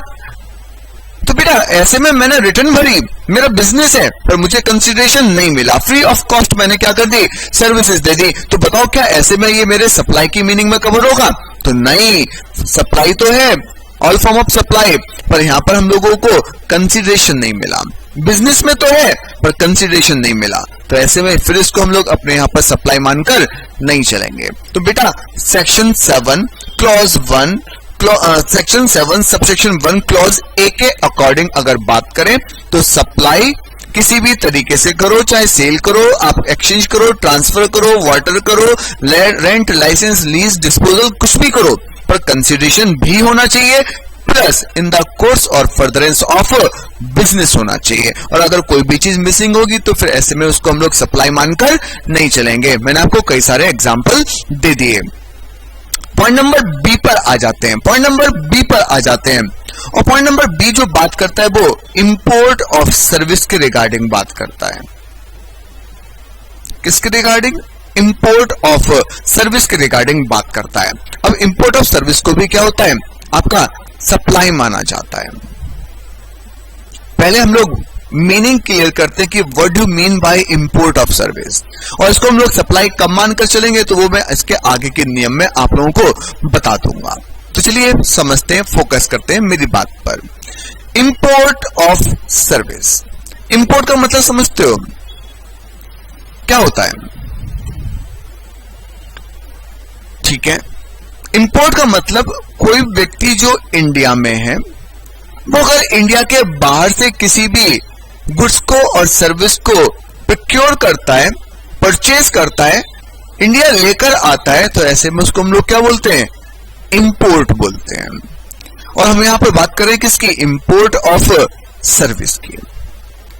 सपोज मैं इंडिया में हूं, दिल्ली में हूं, और मैं अपना एक पर्सनल मकान जो है अपने खुद के रेजिडेंशियल पर्पस के लिए एक मकान बनवाना चाहता हूं। तो ऐसे में मैंने सोचा किया किसी अच्छे आर्किटेक्ट से अपने मकान का नक्शा बनवाया जाए, और जब नक्शा बनकर आ जाएगा तो मैं कॉन्ट्रैक्टर को प्रोवाइड कर दूंगा। कॉन्ट्रैक्टर उसी के अकॉर्डिंग क्या करेगा? कंस्ट्रक्शन कर मुझे मकान प्रोवाइड कर देगा, कंस्ट्रक्शन करके मुझे मकान प्रोवाइड कर देगा। तो ऐसे केस में मैंने सोचा कि इंडिया के किसी आर्किटेक्ट से सर्विस ना लेकर मैं किसी इंडिया के बाहर के व्यक्ति से अपना सर्विसेज लेता हूं और अपना एक आलीशान मकान बनाता हूं। तो मैंने सोचा कि चलो क्यों ना इटली से सर्विस ली जाए, और इटली में एक आर्किटेक्ट बैठा हुआ है मिस्टर जॉन। मैंने उनसे कांटेक्ट किया और मैंने कहा कि मिस्टर जॉन, मैं अपने यहां पर एक मकान बनाना चाहता हूं अपने खुद के रेजिडेंशियल पर्पस के लिए या ऑफिशियल पर्पस के लिए, ऑफिस की बिल्डिंग बनाना चाहता हूं, और मुझे आप क्या करो? सर्विसेज दे दो, मुझे नक्शा बनाकर दे दो। तो उन्होंने मुझे नक्शा बनाकर प्रोवाइड कर दिया। तो ऐसे केस में जो सर्विसेज हैं वो क्या हुई? इंपोर्ट हुई या नहीं हुई? बिल्कुल इंपोर्ट हुई। क्या हुई? सर्विसेज इंपोर्ट हुई, क्योंकि सर्विस देने वाला कहां पर है? इटली में। मैं कहां पर हूं? इंडिया में। तो सर्विसेज इंडिया आई, तो ऐसे में इंडिया को हम इंडिया में सर्विस लेकर आए, तो उसको क्या बोलेंगे? Import of service. तो इंपोर्ट ऑफ सर्विस को भी आपका क्या होगा? सप्लाई माना जाएगा, बट कब? जब ये कंसिडरेशन के लिए की जाएंगी, फॉर कंसिडरेशन, फॉर कंसिडरेशन। पर इसके आगे की जो बात है वो समझने वाली है। Import of service made by person for consideration, और इसके आगे लिखा हुआ है वेदर और नॉट, वेदर और not in the course, whether और नॉट इन द कोर्स और furtherance of business, whether or not in the course or furtherance of business, whether or not in the course or furtherance of business। मतलब समझ रहे हो? अगर मैंने services को import किया है, अगर मैंने सर्विसेज को इंपोर्ट किया है और कंसिडरेशन इन्वॉल्व है, मैंने जॉन से सर्विस ली और मैंने उसके लिए कंसिडरेशन पे किया, अब मैंने ये सर्विस भले ही अपने in the course of business ली हो या ना ली हो, कोई फर्क नहीं पड़ता, हम इसको सप्लाई मानकर चलेंगे। मतलब जॉन की जो सर्विसेज मैंने ली वो मैंने अपने पर्सनल रेजिडेंस मकान के लिए ली, इसलिए ये क्या है, सप्लाई है। मैं अपने रेजिडेंशियल मकान के लिए सर्विस ना लेकर अपने जो ऑफिशियल मकान है उसके ऑफिस को, ऑफिशियल जो बिल्डिंग है उसको बनवाने के लिए यूज कर रहा हूं, तो भी क्या होगा, ये सप्लाई माना जाएगा।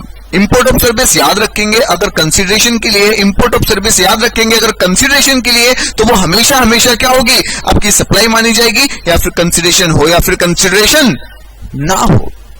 तो देखो पहले क्लॉज आपके ए में कंसिडरेशन भी जरूरी है और इन द कोर्स और फर्दरेंस ऑफ बिजनेस होना भी जरूरी है। पर अगर हम लोग क्लॉज बी के अकॉर्डिंग बात करें तो यहां पर केवल इंपोर्ट ऑफ सर्विस की बात हो रही है, फिर चाहे केवल बात करें तो कंसिडरेशन जरूरी होगा। इन द कोर्स और फर्दरेंस ऑफ बिजनेस हो ना हो, यहां पर कोई भी फर्क नहीं पड़ेगा। तो ये आपकी बात हो गई इंपोर्ट ऑफ सर्विस को लेकर। अब बात करते हैं क्लॉज सी पर। क्लॉज सी बड़ा सिंपल सी बात करता है, यहां पर दोनों चीजें थी, यहां पर हमने एक गायब कर दिया, केवल कंसिडरेशन रहने दिया, और क्लॉज सी में तो उन्होंने कंसिडरेशन भी गायब कर दिया और कहा कि कुछ एक्टिविटीज अगर विदाउट कंसिडरेशन भी होंगी, क्या होंगी, विदाउट कंसिडरेशन भी होंगी, तो भी हम इसको क्या करेंगे, सप्लाई मानकर चलेंगे। एक्टिविटी अगर विदाउट कंसिडरेशन है तो उनको भी हम क्या करेंगे, सप्लाई मानेंगे। मैंने कहा सारी एक्टिविटी, उन्होंने कहा कि नहीं सारी एक्टिविटी नहीं, कुछ ऐसी एक्टिविटी जो हम नोटिफाई करेंगे। भाई कौन सी एक्टिविटी नोटिफाई कर रहे हो, तो उन्होंने 4 एक्टिविटीज नोटिफाई की और वो एक्टिविटी यहां पर नहीं लिखी। उन्होंने कहा कि वो एक्टिविटी हम एक अलग से सेपरेटली एक शेड्यूल बना देते हैं, शेड्यूल 1, और शेड्यूल 1 में आपका क्या होगा, हम उन एक्टिविटीज का जिक्र कर देंगे जिनको हम लोग सप्लाई मानकर चलेंगे, even if without consideration. Consideration है तो पहले हम लोग क्लॉज ए चेक करेंगे, इंपोर्ट ऑफ सर्विस है, कंसिडरेशन है, सीधे क्लॉज बी पर आ जाएंगे। कंसिडरेशन नहीं है तो हम शेड्यूल 1 पर आ जाएंगे और वहां पर जो एक्टिविटीज हम लोग डिस्कस करेंगे उनको देखेंगे। अगर उन एक्टिविटीज में आप कवर है तो वो सप्लाई माना जाएगा, अदरवाइज आपका सप्लाई नहीं माना जाएगा। तो बेटा ये सेक्शन 7 सब सेक्शन 1 हुआ, clause A B C. Clause A में कंसिडरेशन और in the course of furtherance जरूरी है, क्लॉज बी में केवल कंसिडरेशन जरूरी है, क्लॉज सी में कंसिडरेशन नहीं भी होगा तो कोई बात नहीं, उसको भी हम सप्लाई मानकर चलेंगे। तो ये आप लोगों का क्या है, सेक्शन 7 सब सेक्शन 1 है। अब मैं आ जाता हूं इसके आगे बढ़कर 1A पर। सेक्शन 7 ही चल रहा है पर हम लोग अब आ गए किस पर, 1A पर।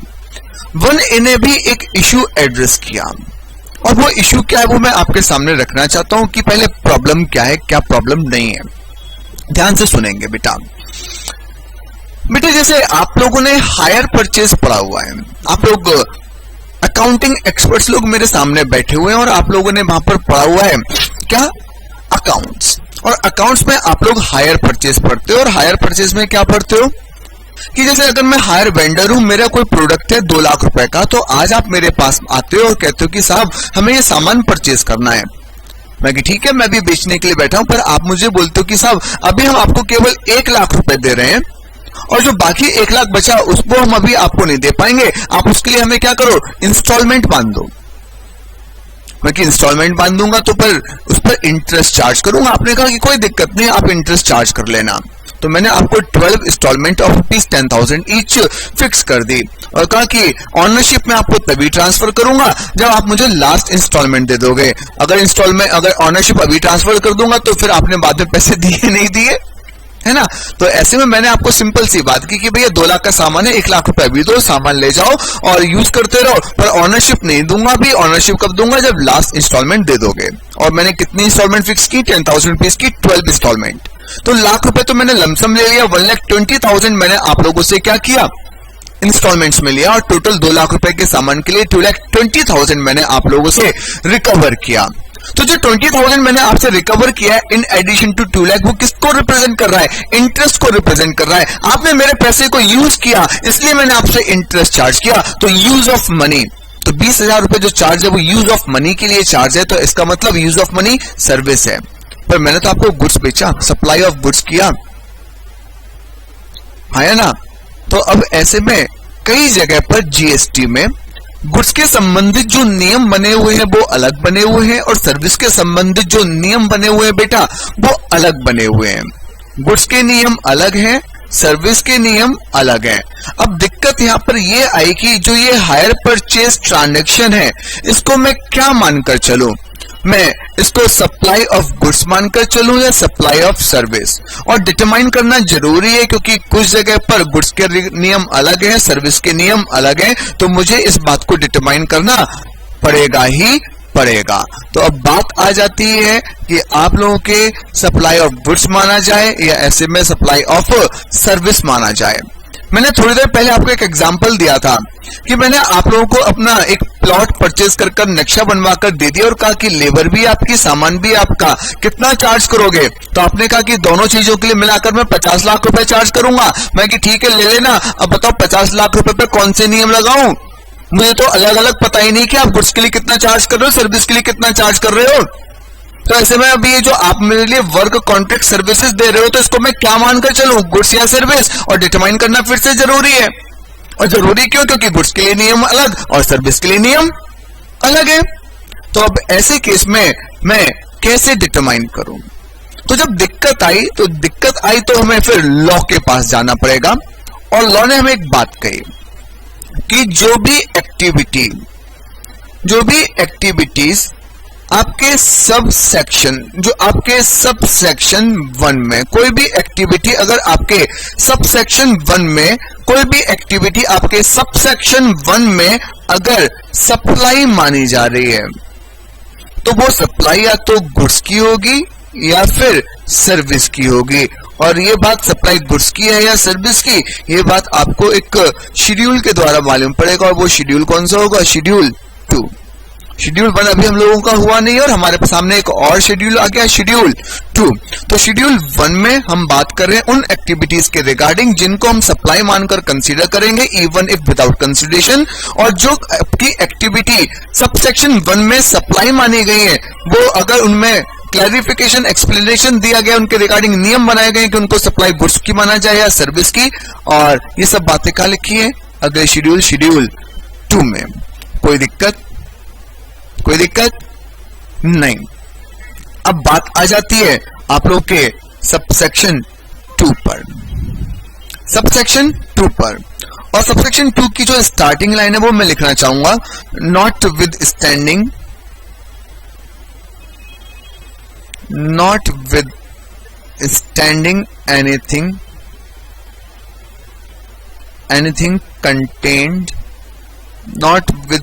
anything contained in subsection 1। इसका मतलब समझो पहले कि जो लाइन लिखी है इसका मतलब क्या है। तो इसका मतलब पता है क्या है? कि जो भी आपके सबसेक्शन 1 में लिखा हुआ है, सबसेक्शन 1 में क्या लिखा है? सप्लाई का मीनिंग, किसको सप्लाई मानेंगे, किसको सप्लाई नहीं मानेंगे।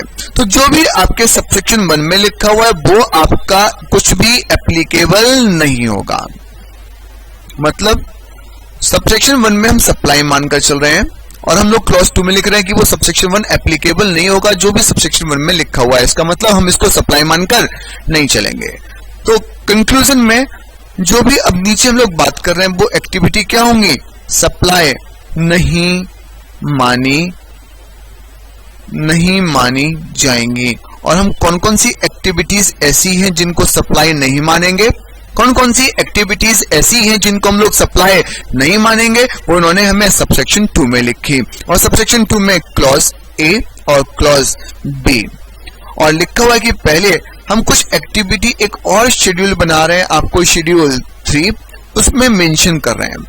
कुछ और हम आपको शेड्यूल बना रहे हैं शेड्यूल 3, उसमें कुछ एक्टिविटीज आपकी मेंशन कर रहे हैं, और इन एक्टिविटीज को क्या होगा? आपके ऊपर सबसेक्शन 1 एप्लीकेबल नहीं करेंगे। मतलब इन एक्टिविटीज को हम सप्लाई मानकर नहीं चलेंगे। और साथ में उन्होंने यहां पर कहा कि अगर कोई भी एक्टिविटी या ट्रांजैक्शन आप लोगों की अंडरटेकन बाय सेंट्रल गवर्नमेंट है, स्टेट गवर्नमेंट है, यूनियन टेरिटरी है, लोकल अथॉरिटी है, जिसमें ये लोग एज ए पब्लिक अथॉरिटी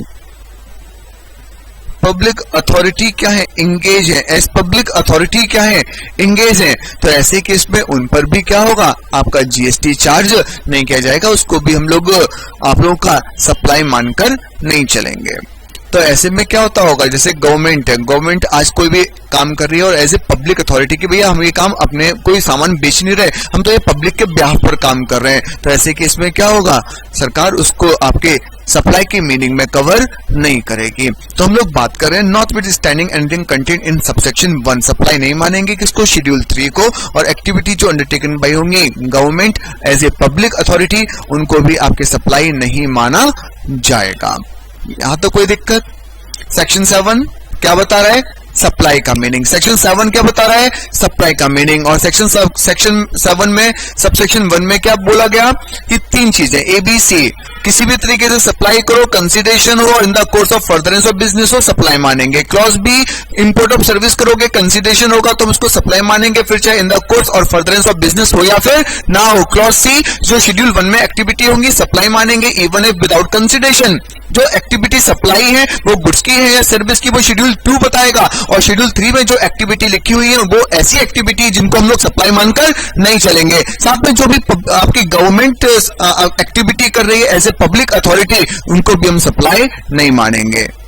अब एक बस सबसेक्शन और है, सबसेक्शन 3, इसमें गवर्नमेंट ने अपने पास में एक पावर रखी हुई है, गवर्नमेंट ने अपने पास में एक पावर रखी हुई है, और वो पावर क्या है क्या नहीं है वो मैं आप लोगों को बताना चाहता हूं।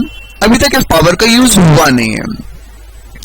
तो यहां पर शेड्यूल सेक्शन 7 सबसेक्शन 3 में लिखा है कि अगर सरकार चाहे तो जीएसटी काउंसिल के रिकमेंडेशन पर, रिकमेंडेशन देने का काम किसका है, काउंसिल का। हम लोगों ने अपने चैप्टर नंबर 1 में जहां पर basic concept GST in India हम लोगों ने पढ़ा था, वहां पर हम लोगों ने पढ़ा था कि जो जीएसटी काउंसिल होती है वो रिकमेंडेशन देने का काम करती है। जीएसटी काउंसिल कौन से कॉन्स्टिट्यूशन कौन से आर्टिकल में, 279A, वेरी गुड। कौन बनाता है, very good, president of India. इसमें जो आपके मैटर पास किए जाते हैं वो कितने मेजोरिटी पर, 3/4। सेंट्रल गवर्नमेंट का पोर्शन 1/3, स्टेट गवर्नमेंट का 2/3। चलो ठीक है, याद है आपको जीएसटी काउंसिल। तो मैं खैर बात कर रहा था कि बेटा इन्होंने कहा कि जीएसटी काउंसिल के रिकमेंडेशन पर सरकार चाहे तो इस बात को नोटिफाई कर सकती है, और किस बात को नोटिफाई, कि कोई भी एक्टिविटी देखकर लग रहा है कि भले ही वो सप्लाई ऑफ गुड्स है, पर अगर सरकार काउंसिल के रिकमेंडेशन पर नोटिफाई करती है कि इसको हम सप्लाई ऑफ सर्विस मानेंगे, तो भाई अब ये सप्लाई ऑफ सर्विस माना जाएगा। या फिर कोई एक्टिविटी जो सप्लाई ऑफ सर्विस है और हम सरकार इसको काउंसिल के रिकमेंडेशन पर नोटिफाई कर देते हैं कि इसको सप्लाई ऑफ गुड्स मानेंगे, तो फिर भाई इसको सप्लाई ऑफ गुड्स मानेंगे, और जो सप्लाई ऑफ गुड्स के ऊपर नियम एप्लीकेबल होते हैं उन्हीं को इनके ऊपर एप्लीकेबल किया जाएगा। तो इस बात को समझकर चलेंगे, कोई दिक्कत नहीं। बात करते हैं इसके आगे। तो सबसेक्शन 3, अब मैं एक बार आपको नोट्स पे ले लेता हूं, और नोट्स पे मैं आपको दिखा देता हूं कि बेटा वहां पर कैसे लिखा हुआ है कैसे नहीं लिखा हुआ है।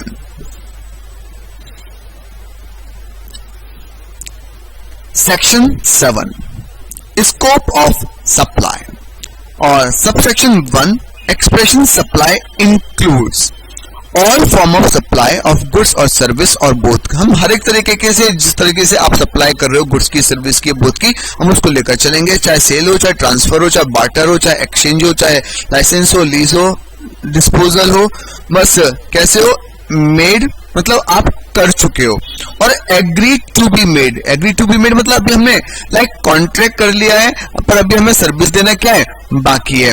जैसे मेरा अगला बैच जो शुरू होने वाला है उसमें रजिस्ट्रेशन चालू हो गए हैं, तो ऐसे में मैंने क्या उनको सप्लाई कर दी नहीं, पर सप्लाई करने के लिए मैं क्या हो गया, तैयार हो गया। Agree to be made for a consideration by a person in the course और फर्दरेंस ऑफ बिजनेस, हम उसको क्या करेंगे, सप्लाई मानकर चलेंगे। और यहां पर लिखा है कि import of service for a consideration whether और नॉट इन द कोर्स और फर्दरेंस ऑफ बिजनेस। अगर इंपोर्ट ऑफ सर्विस होगी तो वहां पर केवल हम क्या चेक करेंगे, कंसिडरेशन चेक करेंगे, फिर चाहे आपका वो इन द कोर्स और फर्दरेंस ऑफ बिजनेस हो या फिर ना हो, हमें किसी भी तरीके से कोई भी फर्क नहीं पड़ता। और the activities specified in schedule 1, activity जो शेड्यूल 1 में स्पेसिफाई होंगी मेड और agree to be made without consideration, उसको भी हम सप्लाई मानकर चलेंगे। सबसेक्शन 1A, जो एक्टिविटी ट्रांजैक्शन आपकी सप्लाई है according to the provision of subsection 1, वो तो या तो क्या होंगी, ट्रीट की जाएंगी सप्लाई ऑफ गुड्स या फिर सप्लाई ऑफ सर्विस, और वो बात रेफर की जा रही है कहां पर, आपके शेड्यूल 2 में। कोई भी बात जो आपके सबसेक्शन 1 में लिखी हुई है वो एप्लीकेबल नहीं होगी किस पर, एक्टिविटी और ट्रांजैक्शन जो शेड्यूल 3 में लिखी हुई है, और एक्टिविटी और ट्रांजैक्शन जो central government, state government, local authority के द्वारा की जा रही है, जहां पर वो एज ए पब्लिक अथॉरिटी क्या है, इंगेज है, उनको हम लोग ना तो सप्लाई ऑफ गुड्स मानेंगे और ना ही सप्लाई ऑफ सर्विस मानेंगे। और सबसेक्शन नंबर 3 कि जो भी 1A और 2 में मेंशन है, उसके अलावा अगर काउंसिल रिकमेंडेशन देता है तो ट्रांजैक्शन को नोटिफाई किया जा सकता है कि वो ट्रीट किए जाएंगे as a supply of goods, ना कि सप्लाई ऑफ सर्विस, या फिर हम उनको ट्रीट करेंगे सप्लाई ऑफ सर्विस के तौर पर, ना कि सप्लाई ऑफ गुड्स के तौर पर। तो मैंने आपको पूरा प्रोविजन पहले समझाया और उसके बाद में मैंने आपको दिखा दिया कि लॉ में किस तरीके से उसको मेंशन किया गया है। अब बात आ जाती है हमारे पास में शेड्यूल 1, शेड्यूल 2 एंड शेड्यूल 3, और उससे पहले मैं आप लोगों को यहाँ पर एक वर्ड का मीनिंग बताना चाहता हूं, दैट इज कंसिडरेशन। कंसिडरेशन कि आखिर वर्ड कंसिडरेशन का मतलब क्या होता है। हमने पढ़ा ना कि any form of supply for consideration, import of service for consideration, activity without consideration, तो आखिर कंसिडरेशन वर्ड का मतलब क्या होगा। तो पहली बात बेटा, कंसिडरेशन वर्ड का मतलब होता है कि एनी पेमेंट मेड मनी और अदरवाइज। अगर आप किसी भी तरीके से मुझे क्या कर रहे हैं, पेमेंट कर रहे हैं, और पेमेंट कैसे कर रहे हैं, चाहे मनी में कर रहे हैं या किसी और तरीके से कर रहे हैं, तो वो मेरे लिए क्या है, कंसिडरेशन है। कई बार क्या होता है कि हम लोग किसी काम को ना करने के लिए भी कोई अमाउंट क्या करते हैं, चार्ज कर लेते हैं, और किसी काम को ना करने के लिए भी अगर कोई मॉनेटरी वैल्यू हम चार्ज करें तो वो भी क्या होगा, कंसिडरेशन माना जाएगा। जैसे बेस्ट एग्जांपल देता हूं आप लोगों को रेलवे का। रेलवे में आप लोगों ने टिकट बुक कराया, पैसे दे दिए, टिकट बुक कराया, आपने अपना रुमाल डाल दिया कि भैया ये सीट अब मेरी हो गई, और आप एंड मोमेंट पर जाकर बोलते हो कि भैया मुझे नहीं जाना और मैं अपना टिकट कैंसिल करना चाहता हूं। तो ऐसे में जब आप टिकट कैंसिल करते हो तो जितने का टिकट बुक कराए थे क्या पूरे पैसे मिल जाते हैं, नहीं मिलते हैं, नहीं मिलते हैं, आपको कुछ पैसे कट कर मिलते हैं। आपने कोई होटल बुक कराया जो पार्शली रिफंडेबल है, कई बार आप लोग जब होटल बुक कराते होंगे तो वहां पे लिखा था होगा कि फुल्ली रिफंडेबल, पार्शली रिफंडेबल और नॉन रिफंडेबल। तो ऐसे में आपने होटल बुक कराया और आपने उसको कैंसिल किया, तो आपके सारे पैसे उन्होंने काट लिए या कुछ भी थोड़े बहुत पैसे काट कर बाकी पैसे वापस कर दिए। तो उन्होंने ऐसे में क्या किया, कुछ आपसे अमाउंट चार्ज किया, और किसके लिए चार्ज किया, तो आप लोगों के किसी एक्ट को बियर करने के, फॉर बियरेंस एनी एक्ट, और यहाँ आपको कोई लालच देने के लिए कि भाई आप मेरा ये काम कर दो तो मैं आपको ये पैसे दे दूंगा। सपोज करो कि मेरा कोई इलेक्ट्रॉनिक्स का शोरूम है किसी भी मार्केट में, आप भी आकर उसी मार्केट में इलेक्ट्रॉनिक्स का शोरूम ओपन करते हैं। फिर मैं सोचता हूँ कि यार आप भी वही दुकान ओपन करोगे तो मेरा क्या होगा, बेस कम हो जाएगा, कस्टमर कट जाएगा। तो मैं आपको ऑफर करता हूं कि मुझसे इतने पैसे ले लो और आप ये इलेक्ट्रॉनिक्स का शोरूम ना खोलो, कोई और काम कर लो, और आप मेरे से एग्रीमेंट करते हो कि ठीक है मैं कुछ भी कर लूंगा पर यहाँ पर इलेक्ट्रॉनिक्स का काम नहीं करूंगा। तो ऐसे में मैंने आपको एक प्रलोभन दिया, लालच दिया, इंड्यूसमेंट। तो ऐसे में अगर हम लोग कोई भी आपको मॉनेटरी वैल्यू रिसीव करते हैं किसी एक्ट को करने ना करने के लिए, ऐसे में जो अमाउंट आपको रिसीव कर रहे हो वो भी क्या होगा, कंसिडरेशन माना जाएगा। साथ में कंसिडरेशन में हम लोग इंक्लूड करेंगे किसको, आपके डिपॉजिट को भी। पर जरा 2-3 बातों को ध्यान में रखेंगे। पहली बात डिपॉजिट के रिगार्डिंग, डिपॉजिट 2 तरीके का होता है। जैसे हमें याद है कि जब हम लोग छोटे थे तो हमारे घर में ना जो लैंडलाइन फोन होता है वो लगवाया गया, और जब लैंडलाइन फोन लगवाया गया तो उसको कनेक्शन को अप्लाई करने मैं ही गया था, मैं और मेरे बड़े भाई साहब गए थे। तो जो वहां पर व्यक्ति था टेलीफोन एक्सचेंज में बैठा हुआ, तो उसने एक बात कही कि भाई साहब आप कनेक्शन लेंगे तो आपको 2000 रुपए जमा करने पड़ेंगे, 2000।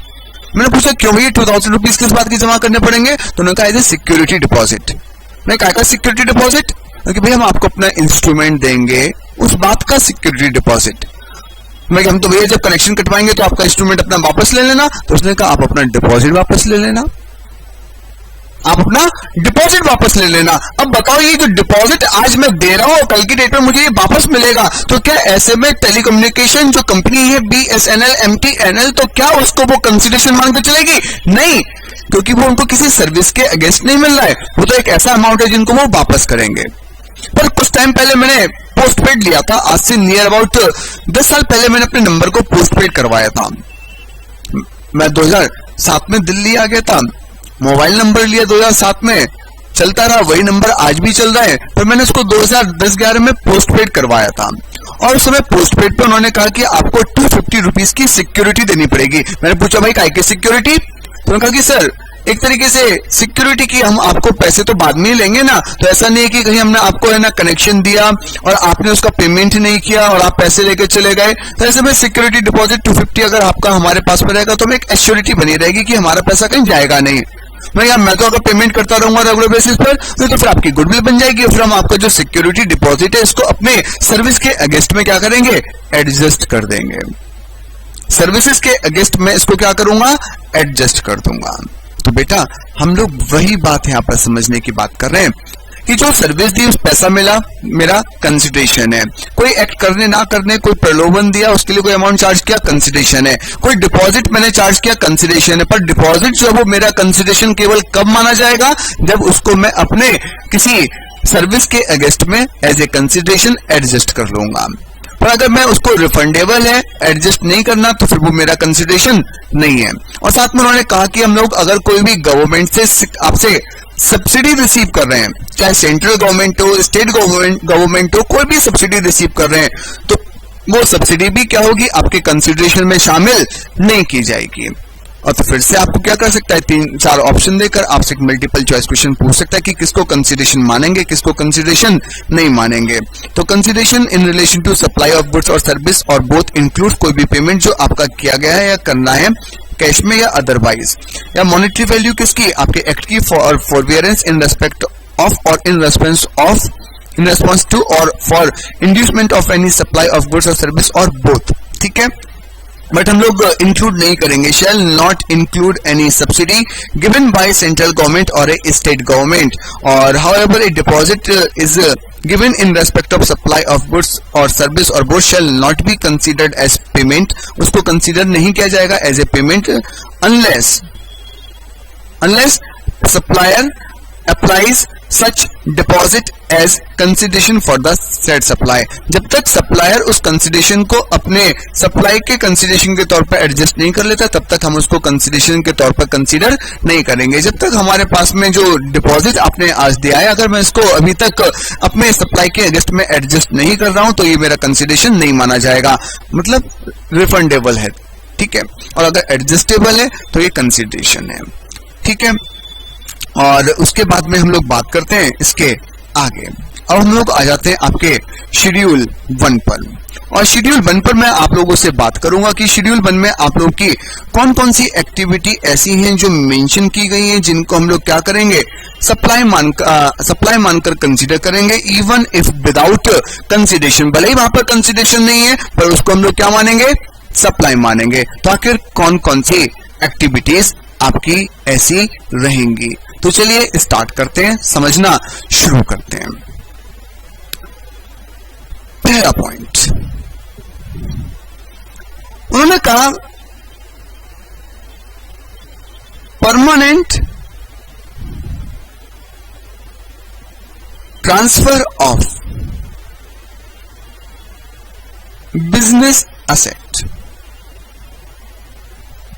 Permanent transfer of business asset. अगर परमानेंट ट्रांसफर होगा बिजनेस असेट का तो उसको हम लोग क्या करेंगे? उसको हम लोग सप्लाई मानकर कंसीडर करेंगे, इवन इफ विदाउट कंसिडरेशन। पर हमारी एक कंडीशन है कि जो आप ये बिजनेस असेट को ट्रांसफर करने की बात कर रहे हो तो इस बिजनेस असेट पर आप लोगों ने क्या कर लिया हो? इनपुट टैक्स क्रेडिट अवेल कर लिया हो। इनपुट टैक्स क्रेडिट आप लोग जानते हो, इनपुट टैक्स क्रेडिट का मतलब होता है कि जो भी टैक्स मैंने परचेज करते समय पे किया गया है वो मेरे आउटपुट लायबिलिटी में से क्या होगा? माइनस कर दिया जाएगा। और कैसे माइनस होगा कैसे नहीं होगा वो हम लोगों को आगे चर्चा करना ही है। है ना। तो बेटा अगर मैं किसी भी बिजनेस असेट को परमानेंटली ट्रांसफर कर देता हूं और अगर उस बिजनेस असेट पर इनपुट टैक्स क्रेडिट अवेल हो चुका है तो हम इसको क्या करेंगे, सप्लाई मानेंगे, इवन इफ विदाउट कंसिडरेशन। पहले मैं कुछ छोटे छोटे पॉइंट्स को एक्सप्लेन करता हूं, फिर मैं एक एग्जांपल से समझा दूंगा। पहली बात लिखी हुई है परमानेंट ट्रांसफर। परमानेंट ट्रांसफर का मतलब समझिए। परमानेंट ट्रांसफर मतलब मैंने इस जो भी असेट है इसके पूरे राइट परमानेंटली क्या कर दिए, आपको ट्रांसफर कर दिए। इन असेट्स पर अब मैं दोबारा से अपने राइट्स को रिअज्यूम नहीं करूंगा, दोबारा से मैं अपने राइट्स को रीअक्वायर नहीं करूंगा। अब ये असेट मेरी नहीं है। Permanent transfer of business asset. अब देखो वर्ड लिखा हुआ है बिजनेस असेट, क्या फिक्स्ड असेट लिखा हुआ है? नहीं। क्या करंट असेट लिखा हुआ है? नहीं। तो फिर बिजनेस असेट कैसी, फिक्स्ड, करंट या कैसी भी? तो बेटा कैसी भी, फिक्स्ड और करंट कैसी भी आपकी असेट हो सकती है। सपोज करो कि मैं बोलूं सपोज करो कि मेरा कोई चीज को खरीदने बेचने का बिजनेस है, मोबाइल की दुकान है, मोबाइल खरीदना बेचना मेरा बिजनेस है, और ऐसे में मेरे पास में एक लैपटॉप रखा हुआ है, तो लैपटॉप कहां पे डालूंगा, फिक्स्ड असेट्स में। और जो मेरे पास में मोबाइल होंगे वो मैं कहां डालूंगा, स्टॉक में। और स्टॉक क्या है, करंट असेट, और लैपटॉप कहां पे डाले, फिक्स्ड असेट्स में, तो वो फिक्स्ड असेट्स हो गया। तो हम लोग फिर यहाँ पर बिजनेस असेट की बात कर रहे हैं, यहाँ पर हम कोई फिक्स्ड बिजनेस असेट्स की बात नहीं कर रहे हैं, हम यहाँ पर कोई करंट फिक्स्ड असेट्स की बात नहीं कर रहे हैं, दोनों तरीके की हो सकती है। तो परमानेंट ट्रांसफर मतलब मैंने ट्रांसफर इस तरीके से किया कि दोबारा से मेरे इसके ऊपर कोई भी राइट से रीअक्वायर नहीं होंगे। और ट्रांसफर किसका कर रहा हूं, फिक्स्ड असेट्स, करंट असेट किसी का भी, बस बिजनेस असेट होनी चाहिए। और क्या कह रहा है, आप उस बिजनेस असेट पर इनपुट टैक्स क्रेडिट अवेल कर चुके हो, मतलब मैंने परचेज किया था, उस पर जो टैक्स पे किया था उसका मैं इनपुट टैक्स क्रेडिट ले चुका हूं। तो ऐसे में अगर हम इसको परमानेंटली ट्रांसफर करेंगे विदाउट कंसिडरेशन तो इसको सप्लाई माना जाएगा। चलिए बातचीत करते हैं, मैं आपको समझाता हूं। मिस्टर एक्स है, चार्टर्ड अकाउंटेंट है, और इन्होंने एक लैपटॉप परचेज किया, for professional use. Professional use मतलब अपने सीए फर्म में उनको यूज रही होगी तो उन्होंने एक लैपटॉप को परचेज कर लिया। अब प्रोफेशनल यूज के लिए परचेज करें तो इसका मतलब ये क्या हो गई, इनकी बिजनेस असेट हो गई, बिजनेस असेट। और बेटा ये जो बिजनेस असेट हुई इस पर उन्होंने क्या कर लिया, जो भी टैक्स पे किया उसका उन्होंने तुरंत आईटीसी ले लिया, इनपुट टैक्स क्रेडिट ले लिया। ठीक है, लैपटॉप यूज करते रहे 4-5 साल इन्होंने लैपटॉप को यूज किया, और आज ये लैपटॉप क्या हो गया, अच्छे से काम नहीं कर रहा है, हल्के चल रहा है, टेक्नोलॉजी के अकॉर्डिंग सही मतलब अपडेटेड नहीं है, तो हम इसको रिप्लेस करना चाहते हैं। मैं सोचता हूं कि इस पुराने लैपटॉप को बेच देता हूं और एक नया लैपटॉप परचेज कर लेता हूं।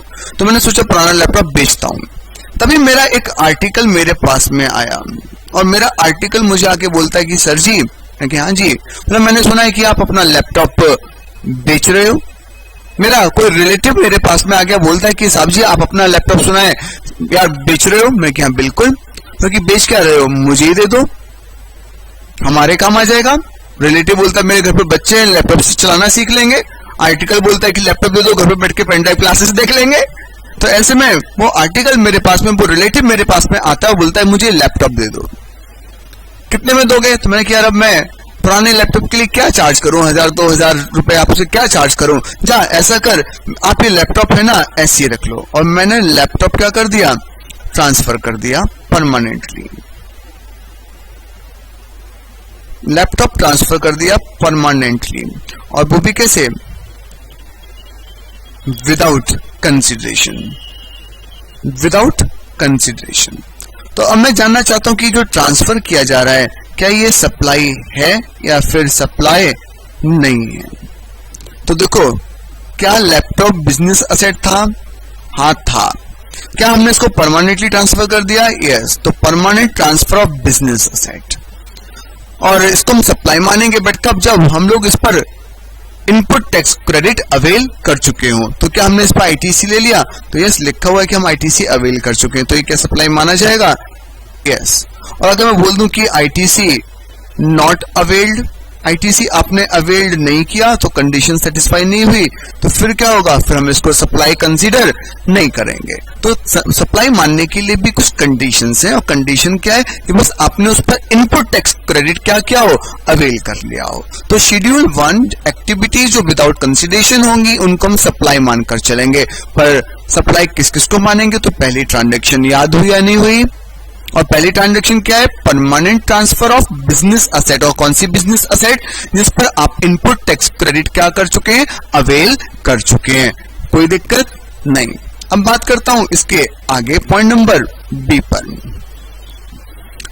पॉइंट बी को समझाने से पहले मैं कुछ आप लोगों से आलतू फालतू बात करना पसंद करूंगा। आलतू फालतू बात कैसी कैसी नहीं। मैं बिफोर जीएसटी चला जाता हूं। बिफोर जीएसटी तो बेटा जब मैं बिफोर जीएसटी आप लोगों से बात करता हूं तो यहां पर जब वैट था, वैल्यू एडिड टैक्स था, तो यहां पर पता है आप लोगों को स्टेट वाइज रजिस्ट्रेशन लेने के बारे में बोला जाता था। किसके बारे में बोला जाता था? स्टेट वाइज रजिस्ट्रेशन के बारे में। किसके बारे में बोलते थे बेटा? स्टेट वाइज रजिस्ट्रेशन के बारे में। स्टेट वाइज रजिस्ट्रेशन के बारे में कैसे? मतलब अगर एक व्यक्ति है मिस्टर अरमान, और मिस्टर अरमान के मल्टीपल ब्रांचेस हैं। एक ब्रांच दिल्ली में है, एक आपके उत्तर प्रदेश में, एक आपके नंबर 1 हरियाणा में है, एक आप लोगों के महाराष्ट्र में है, एक आप लोगों के गुजरात में है, मल्टीपल स्टेट्स में है। तो अब ऐसा नहीं है कि आप सारे के सारे ब्रांचेस के लिए एक सिंगल रजिस्ट्रेशन लेंगे और हर एक स्टेट में अपने बिजनेस को ऑपरेट कर लेंगे। ऐसा पॉसिबल नहीं था। सबके लिए क्या चाहिए था? सबके लिए आपको एक सेपरेट रजिस्ट्रेशन चाहिए था। State wise separate registration, state wise registration आपको लेना पड़ता वैल्यू एडिड टैक्स में। और इसका सिंपल सा रीजन था कि क्योंकि ये टैक्स जो था वो कौन लेवी करता था? By state government. पर अगर हम लोग सर्विस टैक्स की बात करते हैं तो सर्विस टैक्स जो था वो सेंट्रल गवर्नमेंट के द्वारा लेवी किया जाता था, और यहाँ पर कहीं ना कहीं सेंट्रलाइज्ड रजिस्ट्रेशन के भी प्रावधान थे, प्रोविजंस थे, नियम थे। सेंट्रलाइज रजिस्ट्रेशन मतलब अगर मेरा ऑल ओवर इंडिया बिजनेस फैला हुआ है तो ऐसा नहीं कि मुझे हर एक स्टेट में एक सेपरेट रजिस्ट्रेशन रिक्वायर्ड होगा, बल्कि मैं क्या कर सकता हूं? ऑल ओवर इंडिया में एक सेंट्रलाइज रजिस्ट्रेशन भी ले सकता था। तो यहां पर सेंट्रलाइज रजिस्ट्रेशन का प्रोविजन था। सेम एक्साइज में भी सेंट्रलाइज रजिस्ट्रेशन था। पर जब बात आती है तो वो बात जीएसटी में आती है। बात जीएसटी में आती है कि जीएसटी में रजिस्ट्रेशन का जो प्रोसीजर है वो कैसा है। अगर मेरे ऑल ओवर इंडिया एक से ज्यादा प्रीमाइसेस हैं तो ऐसे में क्या मुझे हर एक स्टेट में सेपरेट रजिस्ट्रेशन लेना होगा, या फिर मेरा एक सेंट्रलाइज रजिस्ट्रेशन से काम चल जाएगा? जीएसटी में आखिर नियम कैसे हैं?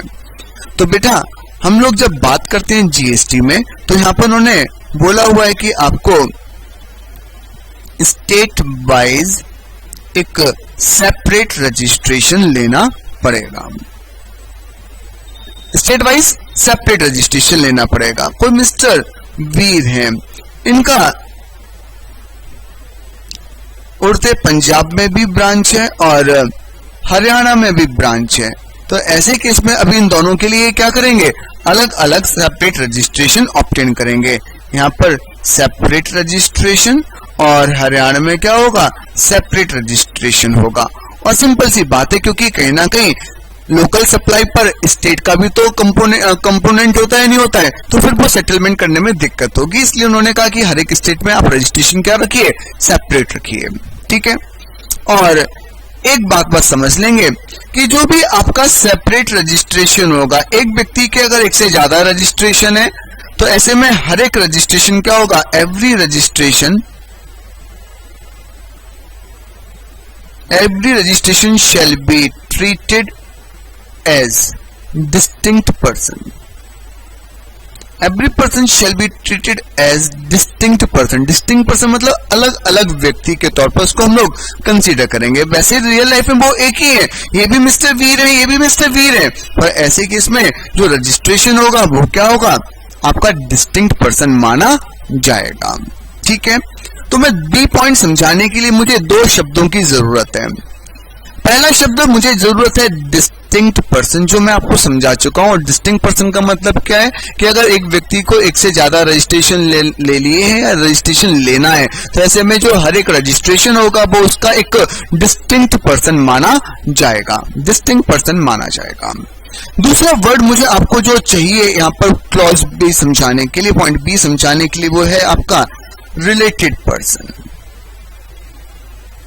रिलेटेड पर्सन, और जब मैं रिलेटेड पर्सन की बात करता हूं तो आखिर रिलेटेड पर्सन में कौन कौन शामिल होगा, कौन कौन शामिल नहीं होगा, मैं उसकी बात करता हूं।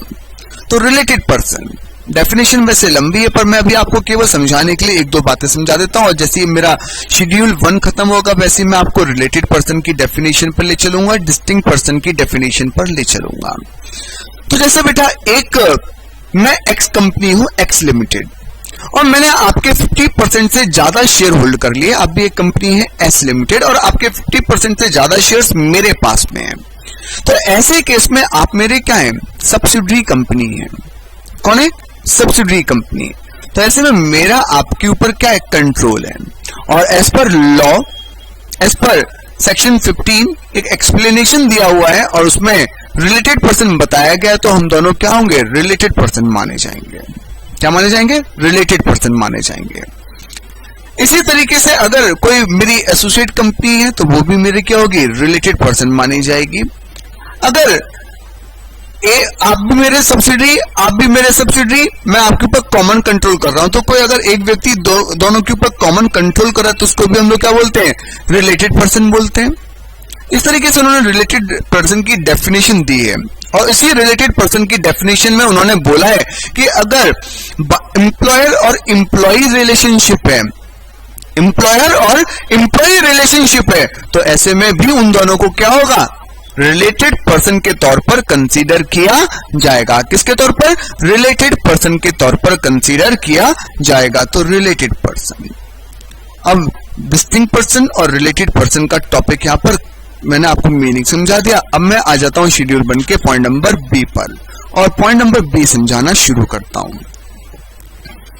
पॉइंट नंबर बी एक सिंपल सी बात करता है, और पॉइंट नंबर बी एक क्या बात करता है कि अगर कोई भी आपने सप्लाई करी, किसकी, गुड्स की या फिर सर्विस की या फिर दोनों की, अगर आप कोई भी सप्लाई कर रहे हो गुड्स की, सर्विस की या दोनों की, और जो सप्लाई भी की है वो भी कैसे की है, बिटवीन डिस्टिंक्ट पर्सन और रिलेटेड पर्सन।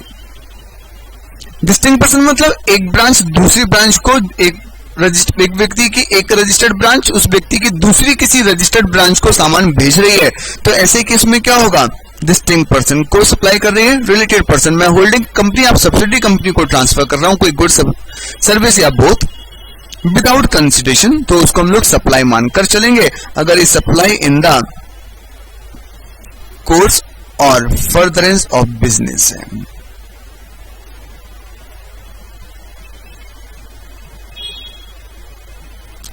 अगर एक ब्रांच रजिस्टर्ड, एक ब्रांच एक व्यक्ति की, उसी व्यक्ति की किसी दूसरी रजिस्टर्ड ब्रांच को कोई भी गुड सर्विस सप्लाई कर रही है, दोनों सप्लाई कर रही है, या फिर सप्लाई रिलेटेड पर्सन के बीच में हो रही है, तो ऐसे केस में क्या होगा, उसको आप लोगों का सप्लाई कंसीडर किया जाएगा।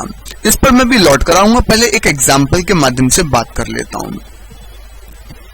मिस्टर अरमान है, इनकी एक जो ब्रांच थी वो दिल्ली में थी, एक ब्रांच जो थी वो नोएडा यूपी में थी, पास में ही है बेटा हमारे नोएडा यूपी। अब इस नोएडा ब्रांच पे कोई ऑर्डर आया, पर इत्तेफाक की बात थी कि इस ब्रांच पर जो भी ऑर्डर आया वो सामान अवेलेबल नहीं था। अब कस्टमर तो जाने नहीं दे सकते, तो उन्होंने नोएडा ब्रांच वालों ने कहा कि भाई साहब आप बस 1 घंटे इंतजार कर लीजिए, हम अपनी दिल्ली ब्रांच से सामान को मंगा देते हैं और अभी आपको हैंड ओवर कर देते हैं। मैं कहा कि ठीक है, मैं इंतजार कर लेता हूँ, मैं 2 घंटे में आता हूँ, सामान लेकर चला जाऊंगा। इन्होंने फोन किया दिल्ली ब्रांच को, पूछा कि सामान है, उन्होंने कहा हाँ है, उन्होंने फटाफट सामान भेज दो। अब उन्होंने क्या कर दिया, सामान भेज दिया। क्या अब एक ब्रांच मिस्टर अरमान की दूसरी ब्रांच को सामान भेज रही है, तो क्या ऐसे केस में इनको कोई कंसिडरेशन मिलेगा?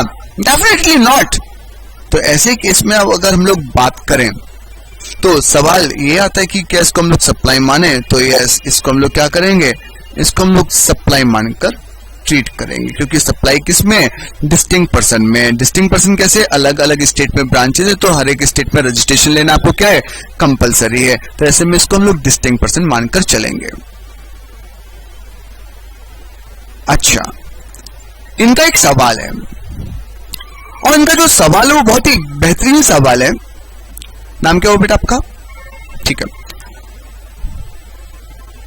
राहुल का एक सवाल है, और राहुल मुझसे एक सवाल कर रहे हैं कि सर, जैसे आपने केस नंबर 1 डील किया, परमानेंट ट्रांसफर कर दिया बिजनेस असेट का विदाउट कंसिडरेशन, तो हमने सप्लाई मान लिया।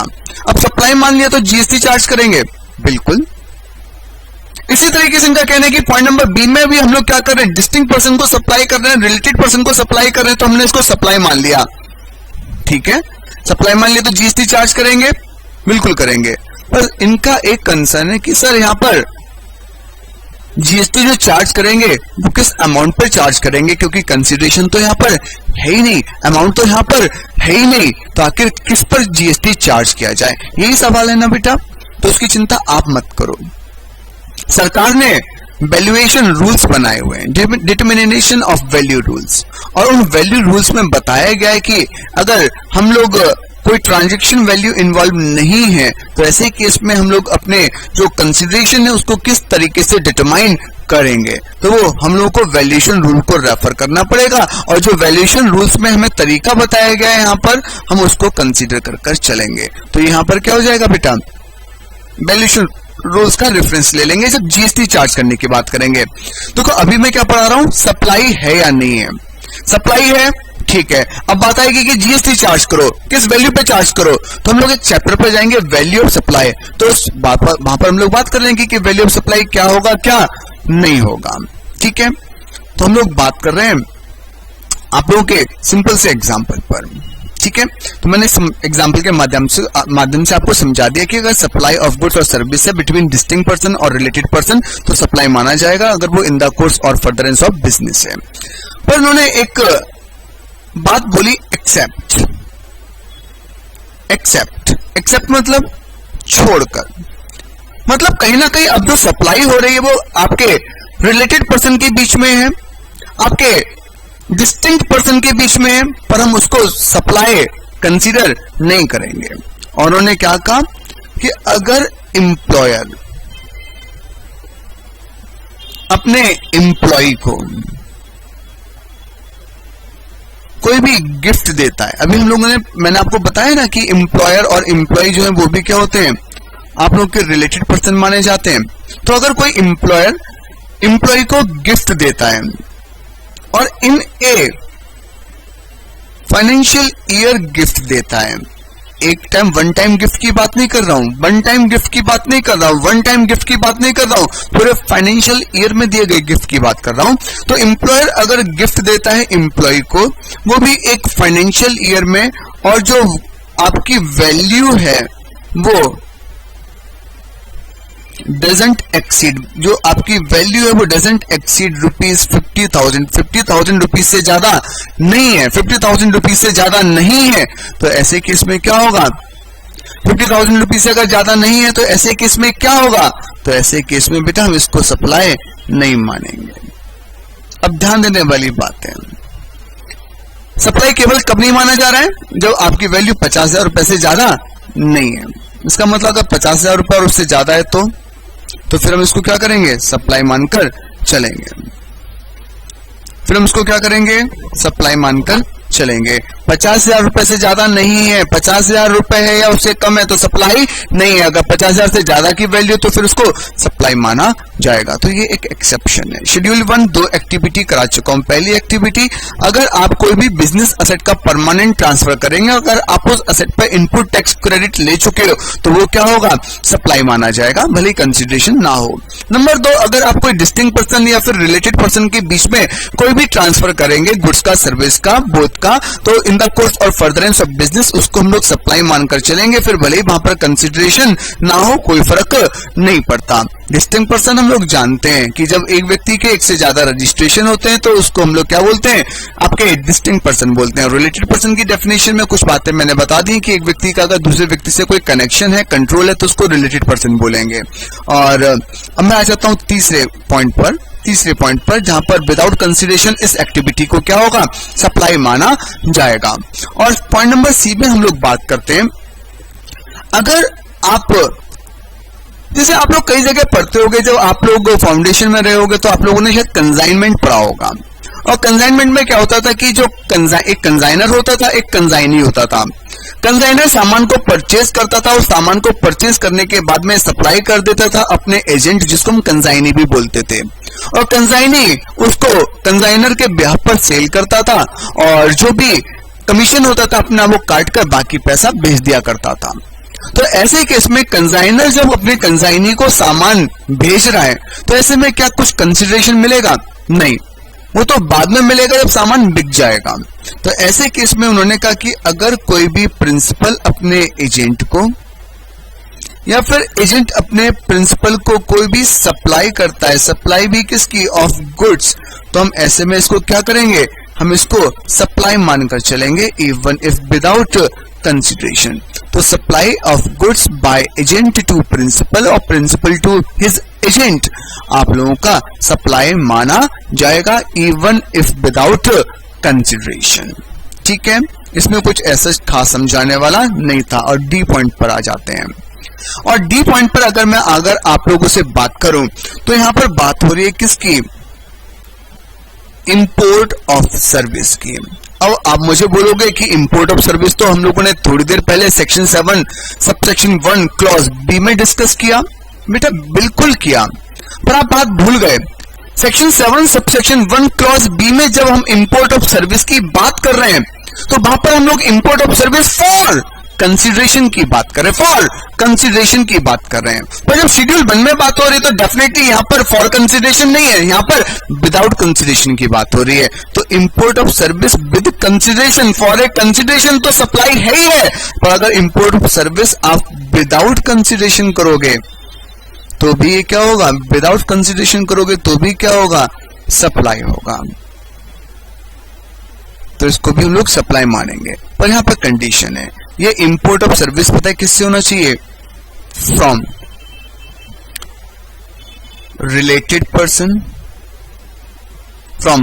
पर्सन और any of his own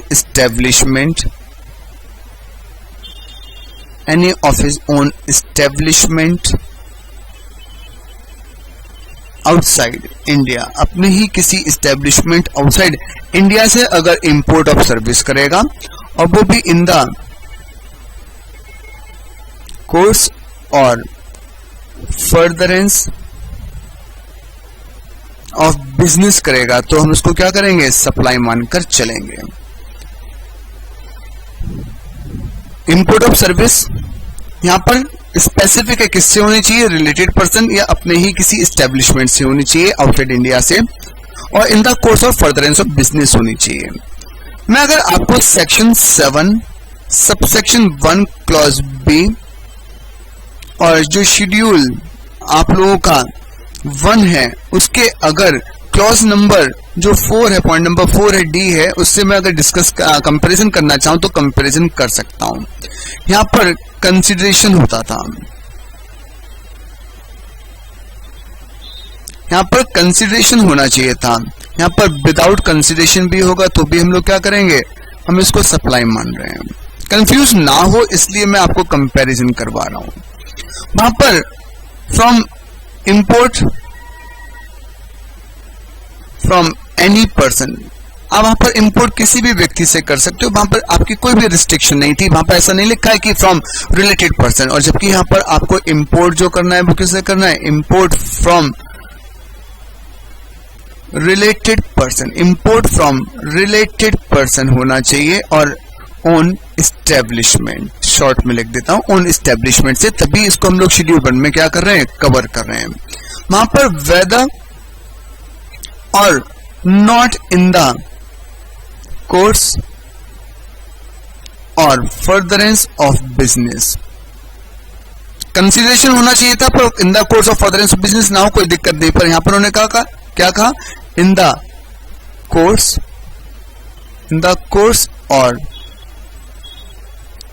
course और फर्दरेंस ऑफ बिजनेस होना यहां पर क्या है, कंपलसरी है। नहीं आई बात समझ में?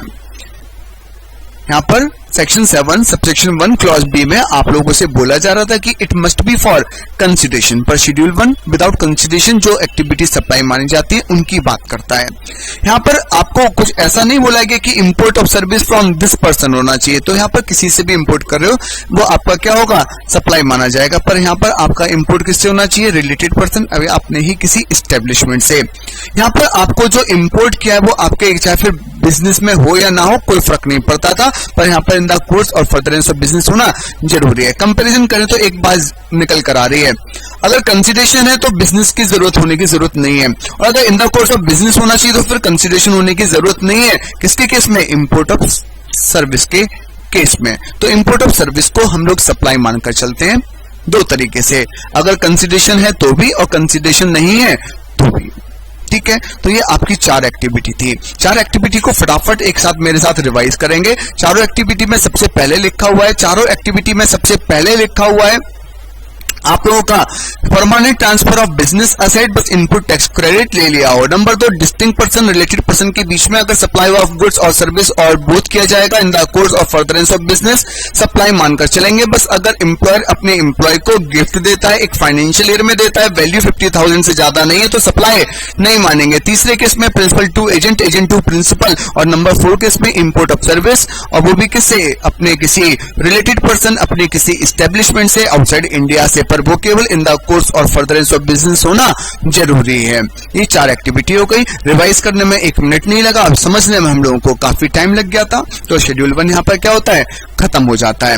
और आप लोगों को शेड्यूल 1 में 2 टॉपिक नए आए, एक आपका डिस्टिंक्ट पर्सन आया और एक आप लोगों का रिलेटेड पर्सन आया। तो चलिए इसकी डेफिनेशन को देखते हैं कि डिस्टिंक्ट पर्सन की डेफिनेशन क्या कहती है, क्या नहीं कहती है। तो डिस्टिंक्ट पर्सन का मतलब क्या है, एक पर्सन जिसके हैज ऑब्टेन, जो ले चुका है, और इज रिक्वायर्ड टू ऑब्टेन, जिसको लेने हैं मोर देन 1 रजिस्ट्रेशन, एक से ज्यादा रजिस्ट्रेशन एक स्टेट में या एक यूनियन टेरिटरी में या एक से ज्यादा स्टेट और यूनियन टेरिटरी में। तो ऐसे में हर एक जो रजिस्ट्रेशन है वो क्या होगा, डिस्टिंक्ट पर्सन माना जाएगा। और अगर उसके बाद बात करें तो रिलेटेड पर्सन की डेफिनेशन है, पर्सन में हम लोग रिलेटेड पर्सन को शामिल करते हैं। रिलेटेड पर्सन कौन, जो एक दूसरे के बिजनेस का डायरेक्टर होगा। ए, मिस्टर ए है, मैं एक्स लिमिटेड में भी डायरेक्टर हूं, पी लिमिटेड में भी डायरेक्टर हूं, तो ए और पी दोनों आपके क्या हो जाएंगे, रिलेटेड पर्सन हो जाएंगे। सच पर्सन आज लीगली रिकॉग्नाइज पार्टनर्स, वो अगर किसी अपने बिजनेस में क्या है, पार्टनर्स भी है। एम्प्लॉयर एम्प्लॉई है। ये थर्ड पर्सन कंट्रोल्स ऑन और hold more than or equal to more than 20% 25% voting share stake of both of, मतलब एक व्यक्ति के पास में अगर 2 कंपनियों के 25% या उससे ज्यादा आपके होल्डिंग है तो उसको भी हम लोग क्या करेंगे, रिलेटेड पर्सन मानेंगे। एक व्यक्ति दूसरे को कंट्रोल करता हो, होल्डिंग सब्सिडी। एक थर्ड पर्सन के पास में दोनों का कंट्रोल हो, आप भी मेरे सब्सिडी, आप भी मेरे सब्सिडी, तो दोनों क्या हो गए, रिलेटेड पर्सन हो गए। एक दो मतलब डायरेक्टली इनडायरेक्टली वो थर्ड पर्सन के, तो दोनों को मिलाकर एक थर्ड पर्सन आपका उसको कंट्रोल कर रहा है। या वो क्या, एक फैमिली मेंबर है एक ही बिजनेस के, मेरे भाई का बिजनेस मेरा बिजनेस, तो बेटा हम दोनों क्या हो गए, रिलेटेड पर्सन हो गए। फैमिली का मीनिंग नीचे उन्होंने क्या कर रखा है, दे रखा है। और out of them one is sole agent, sole distributor of the other, मतलब मेरा कोई एजेंट है तो वो भी क्या होगा, मेरा रिलेटेड पर्सन में आ जाएगा। तो ये आपका क्या है, रिलेटेड पर्सन का मीनिंग है। तो शेड्यूल 1 में जहां तक जो भी वर्ड्स का मीनिंग आया वो हम लोगों ने क्या कर लिया, कवर कर लिया। और शेड्यूल 1 को एक बार देख लेते हैं कि यहाँ पर कैसे लिखा है। परमानेंट ट्रांसफर और disposal of business asset where input tax credit has been availed on such asset. supply of goods or service or both between related person or between distinct person as notified under section 25. जो distinct person है वो section 25 में notified है when made in the course or furtherance of business, provided that gifts not exceeding 50,000 in value in a financial year by an employer to employee shall not be treated as supply of goods or service or both. Service of supply of goods by agent to his principal to his agent or by agent to his principal, or import of service by a person from a related person or any of his other establishment outside India in the course or furtherance of business, उसको भी क्या होगा, आप लोगों के schedule 1 के according supply माना जाएगा। अब हम लोग बात करते हैं किस पर, शेड्यूल 2 पर। हम लोग बात करते हैं किस पर, शेड्यूल 2 पर। और शेड्यूल 2 में उन्होंने बात की कि जो एक्टिविटी शेड्यूल 1 में आप लोगों की सप्लाई मानी गई उनको सप्लाई ऑफ गुड्स माना जाए या सप्लाई ऑफ सर्विस माना जाए, वो हम लोगों को शेड्यूल 2 के माध्यम से क्या करना है, डिस्कस करना है। तो वो मैं आप लोगों से डिस्कस करना चाहता हूं। मैं एक एक पॉइंट को आपको समझाता रहूंगा और उसको डिस्कस करता रहूंगा। चलिए उससे पहले एक एग्जाम्पल कर देख लेते हैं। एक पहली बात, एक क्लैरिफिकेशन दिया है इंस्टीट्यूट ने, उसको लॉ मेकर ने, उसको देख लेते हैं। Clarification on issue of principal and agent relationship under schedule 1 of CGST act 2017 in the construct of del credit agent. Del credit agent मतलब जो बैड डेट्स वगैरह को भी रिकवर करता था। तो ऐसे में अब बात आती है कि इनवॉइस अगर प्रिंसिपल ने अपने नाम से इशू किया है तो क्या ऐसे में जो एक प्रिंसिपल एजेंट रिलेशनशिप है क्या वो एग्जिस्ट करेगा या नहीं करेगा। Whether a del credit agent fall under the ambit of agent, क्या वो एजेंट की डेफिनेशन में कवर होगा। पैराग्राफ 3 जो शेड्यूल 1 में दे रखा है और क्लैरिफिकेशन दिया हुआ है कि अगर इनवॉइस जो इश्यू किया गया है कस्टमर को, वो इनवॉइस जो है वो सप्लायर के द्वारा इशू किया गया है कस्टमर को, तो ऐसे में जो आप लोगों का डीसी है वो आपका एजेंट नहीं माना जाएगा। और अगर इनवॉइस जो है सप्लाई को वो डीसी के द्वारा इशू किया जा रहा है अपने नाम पर, तो ऐसे में जो डीसी होगा वो क्या होगा, उस प्रिंसिपल का एजेंट माना जाएगा। तो मतलब इनवॉइस के आधार पर आप डिटरमाइन कर सकते हो कि वेदर एजेंट और प्रिंसिपल रिलेशनशिप एग्जिस्ट करता है या नहीं करता। एक एग्जांपल है आपके सामने, इस एग्जांपल को आप लोग पढ़ेंगे और सॉल्व करेंगे, उसके अकॉर्डिंग आप लोग अपने आंसर फिल कर लीजिए और फिर मैं आप लोगों से डिस्कस करता हूं। 5 मिनट का समय है, इसके अगले पेज पर भी है कुछ, फटाफट सॉल्व कर देंगे, फटाफट।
हो गया?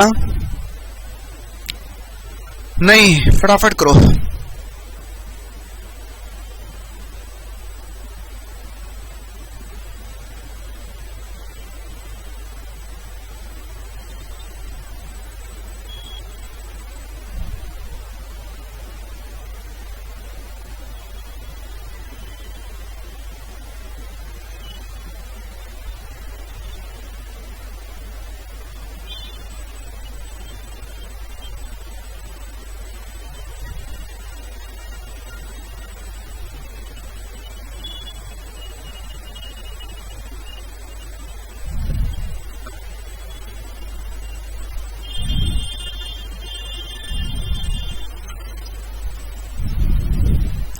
हो गया होगा।